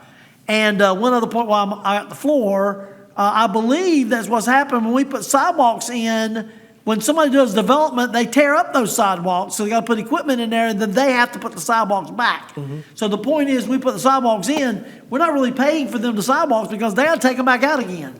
You know, it's like Kelly Drive. If there's any development on Kelly Drive, they got to tear it from the sidewalks and put them back. So just saying. Anyway, So if the council wished to have the sidewalk be on the other side of the street than what's being proposed, it would just be a more expensive project, that's all. And we'd have a bigger cost share. I mean, it's really our decision where we want to put it. I was looking at finding the location that would be the cheapest alternative. There's still businesses on that side of the street, but they're closer to the Peden end of the road, and then the hotels. So it's, my personal opinion, I like it better on the side of the road that has businesses on it, and not the side of the road that doesn't have businesses. Because now I got to get people across the road, and that's dangerous. well, if the council so grants this, I could bring an alternative cost estimate forward and see if that's the project we want to do. But you understand my point, Oh, right? yeah. It was considered to begin with, it was just cost. Yep. So can we table this and you bring back an option? Well, those funds, I don't know how long, I don't know the timeline to when we need to respond to get those funds. I don't know if there's a timeline, but it sounded like they were, They're first come, first served. yeah. If we wait, we might not get anything. That's right. I mean, I could ask them to increase the cost estimate to do it on the other side, then we can always change the design moving forward. So ask for the greater amount of money. I'd say that makes sense. I'm just concerned about safety, because I know it's safety out there becomes a really big factor, because there are a lot of people flying on Ventura Drive too. Mayor, would it make sense to look at it from a easement perspective, which easements would be easier? I think that's going to matter too. It does matter. I think that's kind of, That was considered. What he's There's more obstacles than the other Because I side. remember what Mr. Spence spoke of, that was a major issue, and it was utility easement too. But anyways. yep, no, I agree. You have got two strip centers on this side of the road, right? I mean, Yeah. commercial. 3 hotels. Mayor, I have one comment before we move off this topic. Mr. Winsman, and this is probably, I still think we need to look at how we're going to connect Venture to Equity, Outlet Center Drive on this other side with Magnolia Drive, or maybe that pump station, because that is a cut through that parking lot of that hotel, people coming from this side back across. And I think that we still need to look at that. I know that's a very difficult topic, but it needs to be connected. You talking about extending Magnolia Drive, Councilman Scott? Is that where you're talking? Is Magnolia that where you're Drive? talking about, or somewhere in that I think vicinity? most of that's developed on the east part of that, but there is a pump station that was It's a gravel discussed. drive up to the pump station. You And I think believe about that's the county's easement. But there was an opportunity there at one time to Yeah. connect those roads. it. Yeah, we need to visit that. Yeah, We there need is some land, I believe, owned by the hotel. It's not utilized currently. And they had looked at one point, a sketch plan to put like a mixed-use building there, shared parking lot with the hotel. It never came forward, but that land is there next to the pump station. I mean, the town Well, would probably have it to buy needs- it to do a right-of-way through there. If it doesn't happen, it's never going to happen, but that's a major, it would alleviate some of the congestion on Outlet Center Drive at those major intersections that they're talking about. But anyway. Yep, agree. Yep. What's the? So I guess the question is then, is there a way that the thing is, if we approve it today, then that doesn't mean there can't be changes made, correct? Correct. Just What maybe- I'm proposing is that I go back and have them give me a cost estimate for the more expensive project. We will ask for the grant money for that project. Right. And as we go through the design, if we get that money, we can go through the design phase and decide what we want to do. Okay. You know, we Yeah, can always I understand. redesign it to be on the other We don't side. want to lose the chance at money. Right, So our match would be higher mostly. that's right. Yeah, okay. And when will this be due? Budget year next year? Probably. If not, where are we going to pay for it out of our current budget?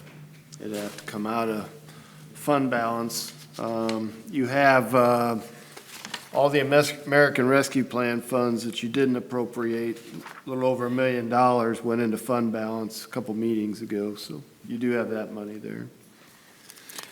Mayor, I make a motion, we approve the request. Second. A motion and a second to approve. All in favor? Any opposed? Okay. Thank you. Motion carries. Thank you. Thank you, gentlemen. We'll now move on to our next business item. Consideration and a request for approval to award a bid to David Hinton Construction in the amount of $37,456 for the replacement of brickwork and stamped concrete in the 200 and 300 blocks of Market Street. Councilman, Yes, Mayor, sir. as you see, we did reach out to 3 contractors. David Hinton, we was hoping that we would have this particular job done already, but unfortunately, he gave us the wrong price the very first time. It was about half of this price from the $37,456. And then we, of course, because we had the wrong price, we had to go back and rebid the situation. That's why you got these numbers here. What we're trying to do is, I talked to David, if allowed to do this work, it will take about 2 weeks to complete the job. The job will be done in 4 phases, starting with the 200 block of the south side of Market Street in front of the courthouse, ending at the corner of 300 block on Front Street of the town hall, roughly a week. And then Phase 3 and 4 will be starting from at the 300 block of North Street from Market Street corner of Hebner Building, ending at the 200 block of Wells Fargo Bank. That will be the removal of all the bricks that's on the outside, as well as the planters. Those have caused some trip hazards. The scope of work will be to remove all the bricks and replace them with stamped concrete. The temperature plays a factor on this concrete. The ideal weather for the concrete to be poured would be probably 75 degrees plus for faster setting times. The concrete is to be poured 6 inches deep to withstand the stress of the vehicles parked on the curb. I know we don't want the vehicles parked on the curb, but unfortunately, we have seen that. Chief? Go ahead. Lawrence, sorry. No, it's all good. The businesses will be informed of the dates as when the work will begin. The parking spaces will be blocked off during the work. I've also reached out to DOT because that is a DOT street. They said because we are doing the sidewalk repair, the department will not require an encroachment agreement. Just please make sure that the lane closures installed meet the NCDOT standards. And then he said if I have any further questions, reach out to him. But this came from Dalton Langston, Assistant District Engineer of Division 4 and 3 in Johnson County and Wayne County. So I'm proposing that we do it maybe the end of May, beginning of June. That's when it's real hot, to settle that concrete in. And get it done. Like I said, I was hoping it would be done earlier this part of the year, summer part, but unfortunately the prices were wrong. Any questions, Lawrence? I have one question. Sure. Mr. Davis, you mentioned remove the planters. What planters are you referring to? The bricks around the planter, the trees, the trees there With the lighting. with the uplights. They have the grates around them? Yeah. And then around the grate, they're inlaid brick. Oh, but it's not, you're not going to take the planter out. You're just going to. No, just the bricks that are around the planters there, So you because it's a put the grate grate back there. down. Yes, we will pour it back down. And you're not talking about the portable Bricks will planters. be gone. Yeah, the bricks will be It'll gone. just be cement. Yeah, it'll be cement. But the tree will still have dirt to grow in. Oh, yes. Won't change that. Yeah, it won't change the Yeah, landscape. the grates will remain. And you're not as talking is. about the portable planters. No. No. Is there, I know this is more logistics, but I think it would also be beneficial if you would have somehow or another try to make sure that you get some type of information sign that's before you get to Derwin Stevens Parkway to let people know that in Smithfield, 1-lane road, so that they possibly would take Derwin Stevens Parkway to alleviate some of that traffic with those two, when you only have one Okay. lane shut off. It makes sense. I'm just saying, give them a choice so they know, especially if you hope to do it on a weekday, not a weekend. We might be able to get one of those digital signs. Yeah, that's what I'm maybe, saying. and Put it up yeah, there somewhere. past, before you get to, past Amazon maybe, so people know that the downtown's Sure. warning. So they can make the turn to go to that way. Sure. Any other questions? One of these things says something about replacing the curb. Does that include this? Replacing the curb. On page Replacing the curb. 104. Yeah, I was going to ask that question. The one contractor mentioned that they would need to do some work there before pouring the concrete. I'm not sure the other 2 contractors stated that, so. Yeah, what that entails is the curb work that will be done, that is in the budget that we have to do the sidewalks. So that won't really affect the bricks. That will just be something that we have allotted. There are some curbs that need to be replaced that are broken there. And like I said, that is going to go in this year's budget, and we're going to repair that as well. Not trying to complicate this project, Sure. but the bricks we're removing, we need to do some curb work. Why can't we move the curb back 6 inches and you save every knocked off mirror that's happening downtown? Well, yeah, I would love to do that, but if you do that, you're gonna change the landscape of the poles, and then all your Christmas lights there, your snowflakes will be taken out. And you will have to adjust those Christmas lights and a few other things as well. So, I mean, you can, and then DOT. Might be a that good is- trade-off. Yeah, and then Come up with DOT, something else for it is their Christmas road. Then we probably will get into more of a infrastructure type deal. Would gain a foot. But I mean, That that is an idea though, right? I mean, I don't know, the cost not would till probably be June. significantly more, right? If we had to replace all of those curbs, but, But you're talking about replacing a few curbs. right, not all, not the Right, whole. right, the not whole- every curve, not just a few panels. Yeah, it's not gonna be I'm sure it'd every be curve. 3x the cost, but. Right, right. I mean, maybe we could just get an idea of what that price would be. Sure. I mean, because while we're doing it, But I then mean, you'd be changing a DOT road. Yeah. You'd be widening a Well, we're in there DOT right away. road, and I'm pretty sure, well, surely if we're paying for it, they'd let us do it. Yeah. You would think. Maybe they didn't will, like the road. yeah, maybe they will, I don't know. I'm sorry. I said, hopefully, you would think they will want to do that, Yeah. but I don't know. Sidewalks have to be a certain distance off the road. Right. yeah. And if- Right. If you're gonna shorten the distance, you may have to move the whole sidewalk the Yeah. same amount. Cut out the sidewalk. Yeah. You're probably gonna turn into a $500,000 project, Mhm. or 40,000, or 20,000. Like I said. And then if you were gonna do that, the question would be, That's would you good continue to carry it on down? Because we're only doing 4 blocks. Yeah. Yeah. So my question, just one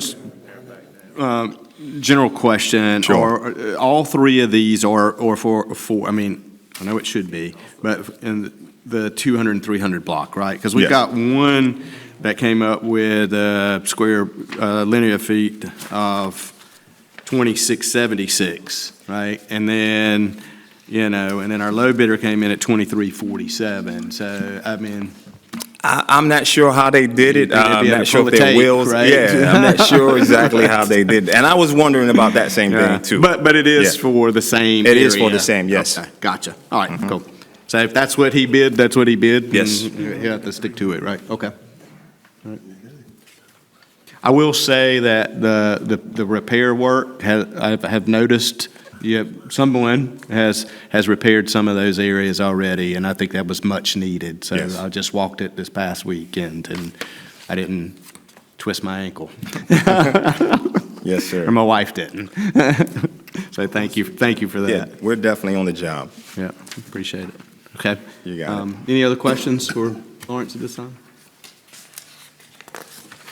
But I will say, I mean, now, okay, I do have one other question, because as, in your opinion, the stamp, I know it's going to look better, but the stamped concrete as compared to just regular poured and regular concrete along the road, which is going to hold up better? To me, the stamped concrete, if we do have people parking on this, but I cannot stress enough, if we spend this money, I really, really, really, really want our police department to be enforcing parking on the curbs. And I know you already are, but, and I've seen improvement, I really have. So thank you, Chief, for doing it. But, I mean, it's, if we're going to spend the money to do this, we just cannot have these cars parking on what we're just getting ready to spend additional money. That's why it's caving in. We have water meters that are caving in because the car's parking right on top of them, right? So, but anyway, back to my question. What's the thoughts on stamped as far as regular? Do we know structurally? I mean, as far as Structurally, if you go back with originally the sidewalks are 4 inches thick. But if you go with the 6 inches thick, structurally sound, it will withstand that type of pressure there. Honestly, the bricks are, I've looked at every single one of those bricks there, and just, I know you guys want to replace it. There is a cheaper way to even go about the bricks. You could save the bricks and put concrete under it and lift the bricks up for, instead of having the sand there too. That can save a little more money as well. That can be an option as well. But I know I priced it just to remove the bricks. That's what was told to me. But if you do keep those bricks are not broken, They are in good shape. Matter of fact, our staff has went out, kind of picked some of those bricks up to stop the trip hazards from coming. So, I mean, you can do that and put concrete under there, and that way you won't have to worry about the encroachment on the highway. People still can park, because you really wouldn't. You need a big truck to come, concrete truck to come in and pour that brick. So that, I mean, that is a consideration if you decide, hey, I just want to keep the bricks, we'll lift them up 2 inches, put that 2 inches thick there, and just put the bricks back on top of it. And that way, it will still breathe that, you know, give that compressed feel. So if a car does go in there and stress it, it won't damage those bricks. One possible question with the brick sidewalks. That the sidewalk is not level then, it's Some areas are, curved like a brick. If Yeah. that's the way you're gonna do it. And there've been problems with women's heels, breaking because they're not on level Right. sidewalks. I'm not sure, but I think the county may have taken some of those sidewalks out when they put in the original courthouse because then you got to ground them.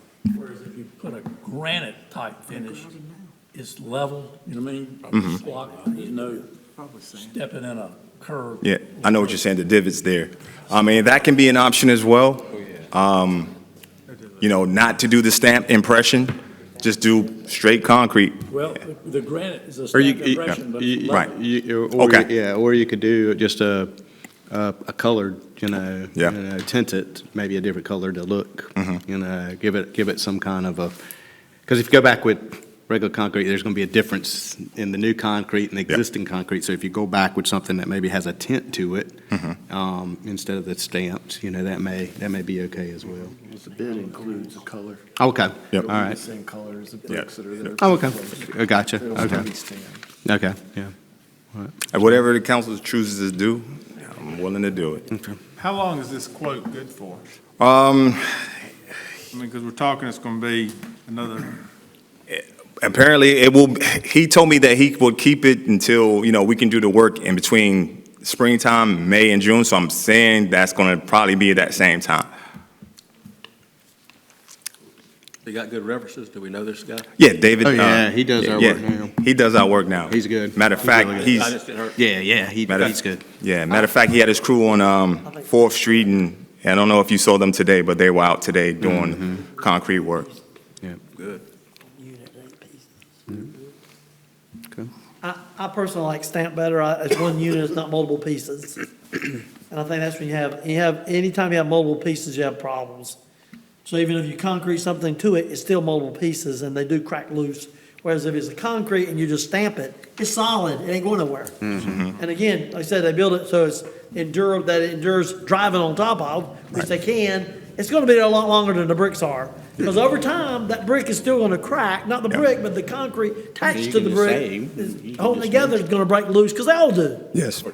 So I think you'd be better off just doing the stamp, be done with it. It's also, it would take less time to do the stamp than it would be to pull the bricks, clean the bricks, put the concrete down, put the bricks back on top of it. Take a lot longer, I would think.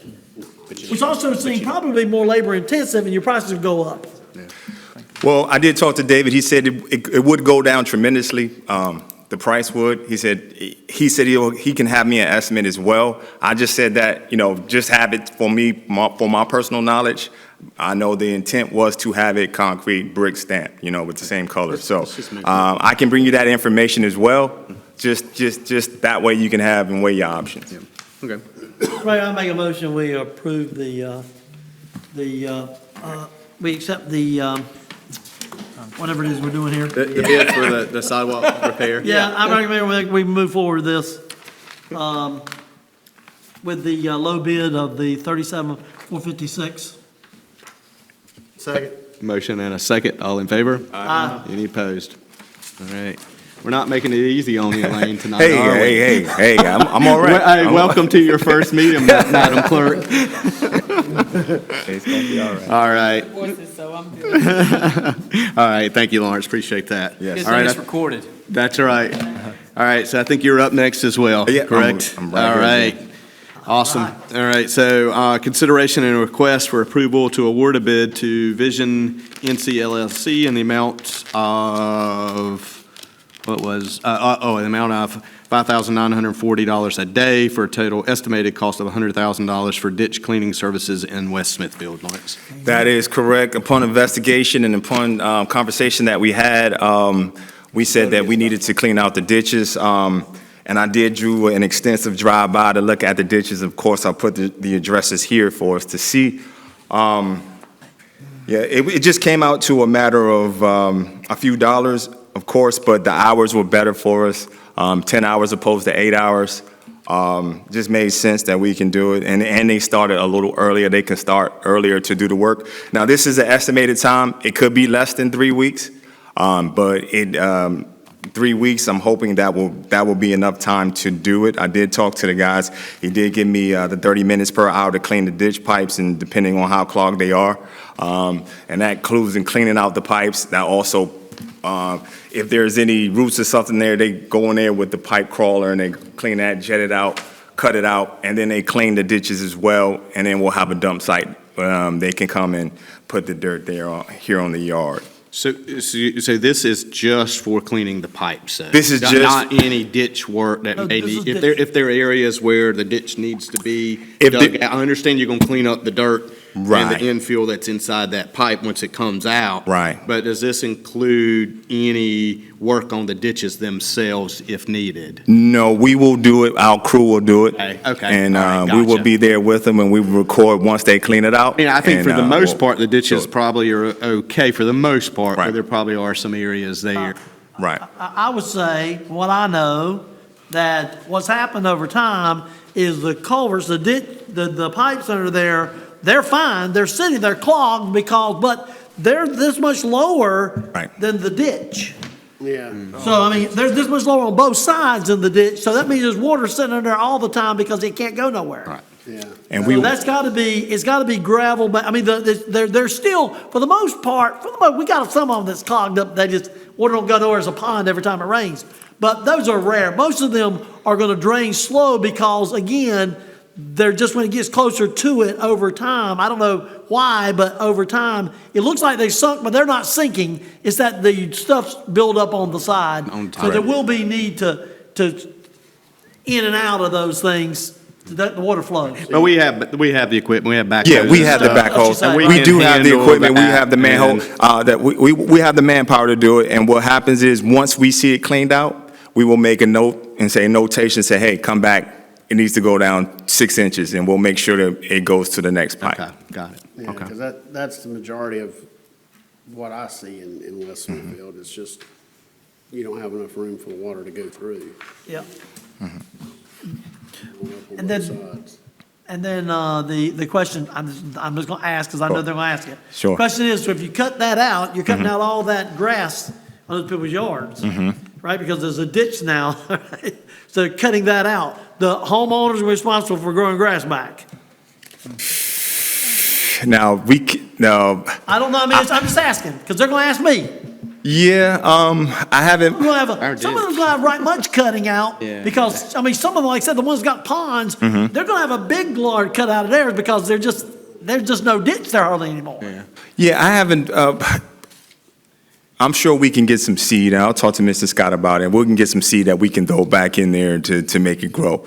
I don't think that'll be a problem. It seems like sometimes when our knuckle boom trucks bite up a yard, we do that same thing. We go back, put some seed Okay. in, put some hay there, and Just and because make people sure are we gonna do ask it. me, that's why I just wanted to know, but, Yep. fine. Yeah.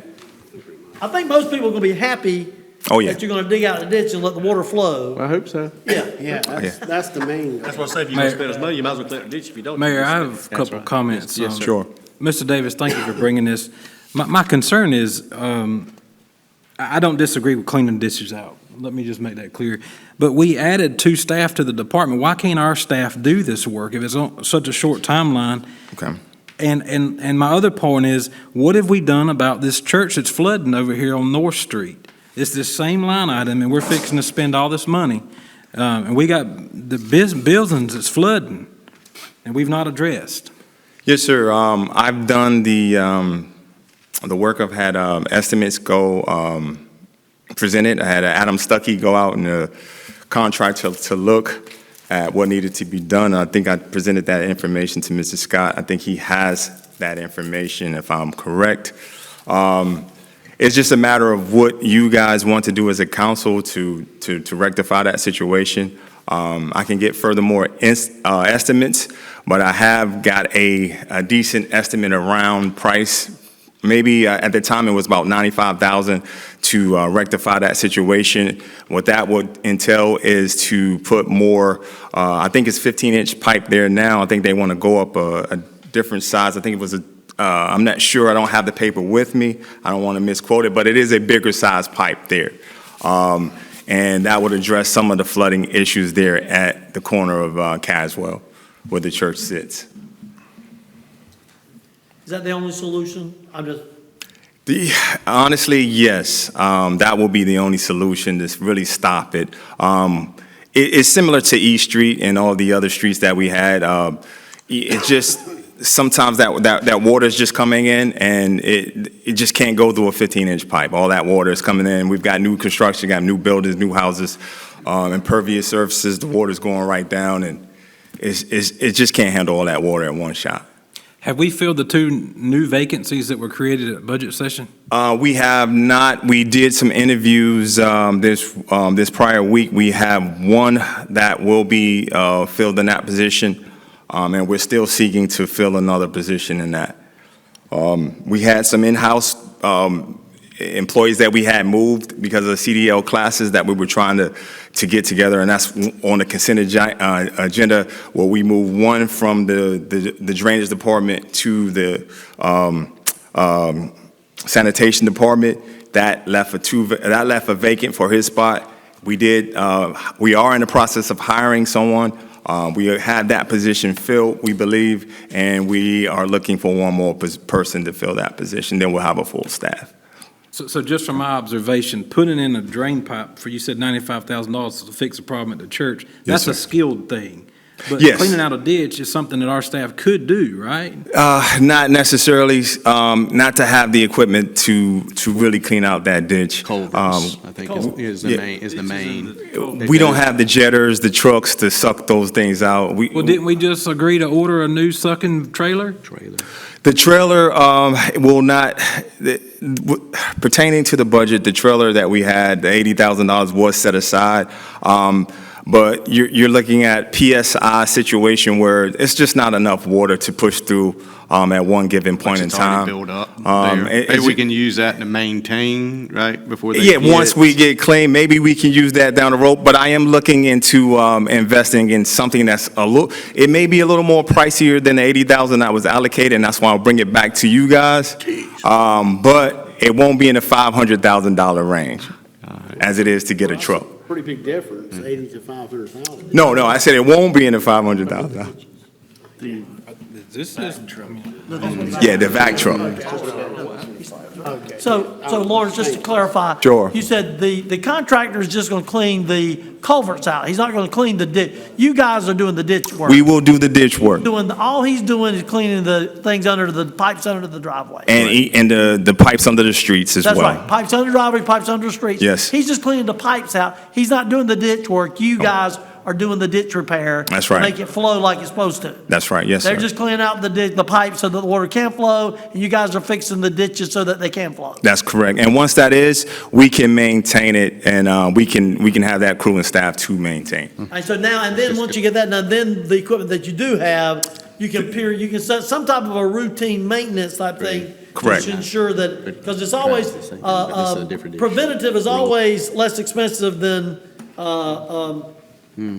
repair. Being re-racked, yep, yes, sir. All right, What's the pleasure? I make a motion, we approve the, request. A motion and a second. further discussion, Mayor. Yes. Mike, where are we going to move this money from? The additional money? Well, I would recommend that you take this it's less than about $80,000 from what was the American Rescue Plan money, that $1 million, and use it for this purpose. So right now it'd be fund balance. All right. Any further discussion? Are we doing anything to address the other 3 districts? That should be next. That will be next. That's kind of what I think I mentioned last I mean, if we meeting, get right? spend Yeah. $100,000 on one Yeah. district, we got $100,000 in 3 more districts, we got about $500,000. Seems like maybe we don't have our own equipment and staff to do it. Prayerfully, this is what I'm hoping that will happen. I'm hoping that if we can, I don't think we have that many. I'm ditches in hoping those that areas. if we can get some of these ditches done faster, maybe that will decrease the price. I can bring it back and say, hey, it didn't take 2-3 weeks to do this. Maybe a couple of days that can decrease, and then maybe we can say, all right, now we have some money allotted to do other districts and get that repaired as well. All right. A motion and a second. All in favor of approval? Aye. Any opposed? Motion carries. But I would ask so that we do go and mean, just like, I think I mentioned last meeting, right, is let's get a plan together for each area, right? To Councilman Rabel's point, I think we know we've got kind of the same issues, or possibly, but I think West Smithfield obviously has the most, and as far as the most ditches and everything else. So I would say let's look at that as well. Okay, thank you, sir. Thank you. Appreciate it. The next item is business item number 4. Consideration and request for approval to adopt resolution number 754, authorizing the mayor to execute a quitclaim deed to J29,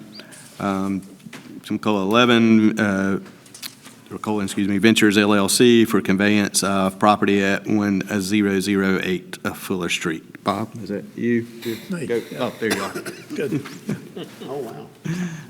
This situation goes back to the 1980, early 1980s, like 1981, so you're talking about things that are 42 years old. And basically, we had a federally funded Smithfield Redevelopment Commission at that time, which did try to improve some of the neighborhoods in town that were poorer than some of the other neighborhoods. So they designated certain areas that were eligible for this funding. This funding did basically apply to the Fuller Street area. And apparently the directors of the program at the time, and I think did a great job, they were at that time trying to take this particular block that you're familiar with, hopefully from my materials, that they were trying to develop it and round out the lots to be more like 60 front feet instead of 50 front feet. So in doing that, they would purchase like 20, the town would purchase, they're purchasing it for less than $500 usually, 20 feet and add it to, taking it from one lot and add it to another, take 10 feet and add it to another. One of the problems here is this is 1982 or 1981, really. There are no personal computers then, there's no internet, there's no county mapping, okay, except for a limited 1969 map. These are all 50-foot lots that come out of the Depression that were apparently originally done around 37 or 36 and then redone in 47. So there is a plat recorded back there based in 47. What appears to have happened here is I did get a call from Emory Ashley that they were concerned about 20 feet. When I looked at it, I agreed, and I did pull it back. So what you've got is the first lot from Fuller and Durham is a 70-foot lot that's owned by Johnson County Community Action. The next two lots were supposed to be 30-foot lots each, total of 60 feet, and there's a mobile home on it owned by Mrs. Richardson. The next lot, and again, suddenly you have odd lots. They're described, but they're not like the plat, because the plat has 50-foot lots. The first lot is 70 feet, that's not 50, so they've taken 20 foot of a 50-foot lot and left 30 for the other lot. Ms. Richardson has a 30-foot lot because the community action has 70 feet. These are 50-foot lots, so out of the first 100 feet, she got 30 feet of it, and she got 30 feet on the other side, which gives her a total of 60 feet. The town got a deed for some of that from her, and it was, the intent, I believe, from some notes I found, to give that 20 feet to the property adjoining her. Property was never deeded out. That 20 feet was never deeded out. So it's technically in the town's name. Since then, the house that's on that lot, it's been redone. Apparently, this developer bought it in April, or whoever owns it, it's the LLC. And they've discovered there's some problems with that property line. The 20 feet would take out something like 8 feet of the house, as well as there's a little addition on the side of the house. It's something like 8 by 12. I can pull it. I've got it. It's part of a survey. The survey does show that the 20-foot lot that the town owns that was supposed to be conveyed to the predecessor and title of this property back in the 80s, it didn't get conveyed out. It goes through their house. So they've been occupying this 20 feet for years. GIS didn't come in until what? Around 2000. I mean, it came in when we got the internet in, the county mapping, and the mapper apparently did not know what to do. I'm sure she had thousands of lots to do all over the county, and it's not mapped real well in GIS. GIS is wrong. So what I'd propose is this lot has basically been occupied for the last 42 years by somebody who thought that they owned that land, who did not, and no lawyers have caught them. The last search was Raleigh lawyer, by the way, just missed it. And if you go to the other side of this lot, which I started to check to see if the rest of the block was right, there's a 10-foot arrow there, and there's a 10-foot strip that goes with this lot, according to the lawyers, that's supposed to be with the other lot, because the other lot got the deed for it in the early 1980s. So when you take a series of something, 1, 2, 3, 4, 5, or 6 50-foot lots in a block, and you start cutting off 20 feet here and 30 feet here and putting them back together, people can make mistakes. And that's happened twice here. The one on the east side of Fuller Street, involving the 10 feet, you can see that approximately because the chain link fence must come within 8 feet of what should be the property line based on the old deeds in the 80s. But it leaves an 8-foot gap. And actually, the fence may be 2 feet over what the real line should be. But none of the deeds from the 80s, when the people bought them, show that 10 feet. So, because the attorneys have apparently just picked up the old 1947 plats, which are 50 front feet, and missed the fact that these lots have been redone before computers, before we had a lot of plats, and they've been redone to try to make most of them 60-foot front feet on this lot, so as to make them better. And the bottom line is we do have technical title to 20 feet of this small house, under 1,000 square foot house. It's a very neat looking house that is redone, nice vinyl siding. I think I sent you all a picture of it. And I would think that we could basically quit claim that to them because you don't want to try to put this up for public sale as part of the house. It'd be a lawsuit. You basically own title to a good section of that house due to a mistake. I think that the directors of community development intended to convey that lot out, but with the numerous ones they were doing, they forgot to ever get it done. Y'all have probably looked at this. So I had suggested that we quit claim this. This property is up for sale now. The LLC bought it in April. They have done some work on it apparently, maybe quite a bit. I don't know. They bought it rather cheaply. And it's a nice looking lot on that block. But that's where we are. So does this correction fix all of the lots or just the one? It fits that lot, and then there's a 10-foot arrow on the other side. That is not in our name. That was conveyed to it was conveyed to the property on the east, and the property on the west has been getting the deed for it ever since the early 80s. And the property on the east does not get a deed for it. the attorneys miss it, and it's not being surveyed, and they missed the 10 feet. So I've told their attorney, who I think may have caught it originally, or the Realtor caught it on the other side, that the town wants to inform these two property owners, both of them, and we'll write them that there's a 10-foot error there, and that 10 feet of the lot that we're giving 20 feet is supposed to be owned by the other property owner. But that mistake goes back 40-some years. Both the mistakes go back 40-some years. So to Mr. Scott's point, we do this, we're out of this mess. Is that right? Do this what? We're out of this mess if we do Yes, this. we're out of this mess. That is somebody else's problem. That's right. Because then we've done all we can do. The point is, we're not hindering or hurting. We're not involved in that any more than the notification. That's right. So has Miss Betty Richardson, has she been notified about this? I do not know.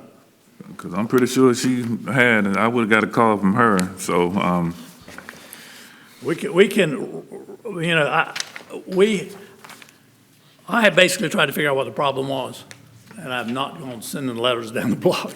Now, we can't, Miss Richardson lives in Fayetteville, right? That's where her tax listing is. So I presume she's not terribly interested in, there's a mobile home on there that straddles those 234. well, she plans on getting rid of that mobile home, and she's planning to build eventually. She's going to get rid of that mobile home, and she's going to build there. So now this is, if she don't know about it, this is going to cause some issues. I would be glad to send her a letter. We can try to send her a letter tomorrow. I do not know her phone number. I don't know if you do, Marlon. Yeah, I don't mind calling her up either, if you give me the number. And there is a survey of the property now. So it shows Miss Richardson's lot. The survey basically shows everything. I think I probably sent that to y'all. I don't have a copy of what I sent to you. On page 24 of this supplement that you have, which lot are we speaking of? This was in our agenda packet. Yeah. I didn't get that. Which one is Miss Richardson? Is that the one in Okay. red? Page 20. Ms. Richardson, if you look on page 4, there's a photo of Ms. Richardson's mobile home that Marlon says she's going to get rid of. Okay. If you look at page 5, you see the corner of the house, the divider line between the two properties. And the property line as it currently is would go through the side of that house about a foot off of that. You know, there's a little addition there for maybe I don't know what that is, a kitchen or a utility room inside there. It's a slight addition. It would take out all the addition and maybe 8 more feet. Her lot is right there. You see on page 9, there is a survey. If you see that survey line, it is going through that house. So our 20 feet goes basically through that house. It does not get near Mrs. Richardson's house. And if you look closely in lot 5, you can see the survey stake on page 5, the survey stake, where it is off of Miss Richardson's lot, Marlon. And that is where the property was intended to be done by the redevelopment commission. On page 9, there's a survey showing that. It's partly, I've got marked in yellow. And if you look through let's see where's the best way to show that dimension. You can see on page 15 where if you see that there's a 49 feet, then there's 20 feet that went. You see these next 2 lots, Travis, those next 2 lots are both 30 feet each. Those are Miss Richardson's lots. You add the 2 30s together and she's got a 60-foot lot. Why you've got all the dimensions on here is originally these lots were each one 50 front feet. So if you go from on page 15, if you go from lot 1 on Collier Street, the first 50 foot is a lot. Okay, there's nothing wrong with that lot. The next 50 foot actually is supposed to have an additional 10 feet. And I've got that marked. That has not been caught by the attorneys for the last 40 years, and they probably hadn't gotten surveys. It just is what it is. So is number 2 the one where the new house is remodeled, or the house is No, remodeled? it's the house that's remodeled is number 3. Number 3, yeah. Okay. Yep. And then the one with the mobile home on it, I guess that's Miss Richardson, is the next That's right. The next 30, Two it's like 30s. 30 and 30. That's right. The number 4. Basically, number 4. Correct, yep. And the reason you've got all these lines in it is this sketch is trying to show how the lots were in 1936 and how they are But all now. these, I'm sorry, go ahead. They're all 50-foot lots in 1936 and So they're 1947. trying to make them 60-foot lots, was the Trying to make them intent. closer to 60-foot. Roughly. That is my reconstruction of 1981. But what I heard you say, though, back to someone's point, is that this particular lot that we're talking about along this street, the other, where the commission went in, they actually followed through with deeding the strips. So there's no issues there. It just appears that with this particular lot, for whatever reason, the deeding of that other 20 feet just never happened. That never happened. Is that what your thought That's- process is? Well, that's what happened. Okay. Yeah, So I've in other searched it. words, so that when they were going through and adding this 20 feet or whatever it was, they correctly deeded it to combine those lots, except for this particular one. That what you've one, been yes. able to see. And then if you see between 3 and 2, to make it more complicated. Well, that's where there was the mistake, but it's 10 not feet. us. We didn't do it. Right. Okay. But every lawyer Gotcha. since then's done. And that's the side where the fence That's is the right. issue. That's right. That's where you got a little, you see a chain link fence, it's Yeah, it on the appears to line. be over the line. I think it's 2 feet over, but it's on the line. Gotcha, okay. So essentially, Mayor, based on that conversation, we're talking about lot number 3 Correct. Yes, sir. and not the marked out area, but it's actually on this paper, the part of the lower portion of the paper Right. of lot 3, the bottom line of lot 3. Yes, the two 30-foot lots are what you're talking about, you're combining them. Yeah, and so essentially, it's going to encroach on the lot number 4, what they may think is their land now. There's a question of the property line. I don't think that she thinks it's her land. Marla was asking me to write a letter. I'll be glad to do that. If you got a phone number, I'll be glad to call Think it's her her. land. I don't think she thinks it's her land because you can see the picture with the survey on page Where the stake 5, is. where the stake is, and nobody's called or raised Cain about it with the surveyor or anybody else, or the realtor. I don't know the realtor, but I mean, there's a realtor out there.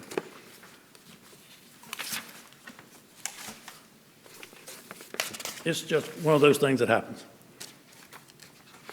So page 9 is a blow-up of lot 3. Page 9 is, yes, the page 9 is a current survey. The survey. So this survey was recently done, and what the purpose of that survey was to see exactly on the ground what's happening here. We heard in Mrs. Richardson, you can see that we're just actually in this house. Otherwise, you would have to cut off part of the house. So this looks like it's 20 foot. Is that correct? That's right. It is It's 20 60 and 20. The property we have that's a problem is 20 feet. Ms. Richardson has two 30-foot lots. Okay. Don't get them confused. You can see on page 11, which is the 1969 tax maps, which is copying of the 1936 survey and 1947 survey. They're all 50-foot lots along there.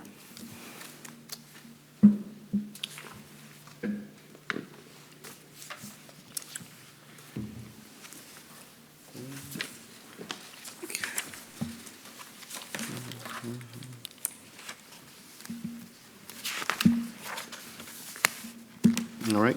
Any other questions, thoughts? The pleasure of the council here. I make a motion, we approve the resolution number 754, 15-2024. A motion, to have a second? Second. Motion and a second. Any further discussion on it? Okay. Motion and a second. All in favor? Any opposed? Motion carries. All right. I Thank you. oppose too, Mayor. We need to make sure that the property owner is contacted. Well, they said they did, but after, I mean, they didn't say anything during the vote.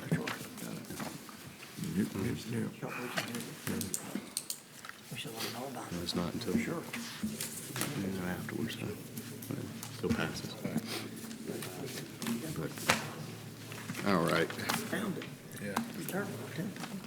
Yeah. All right, I believe that is all the business items that we have. Mike? right, did you have anything you wanted to say here with your reports?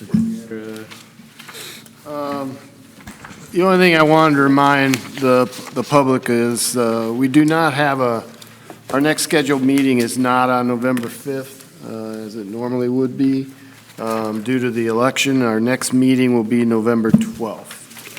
And then the regular meeting after that would be the very next week on the 19th. Remind everybody.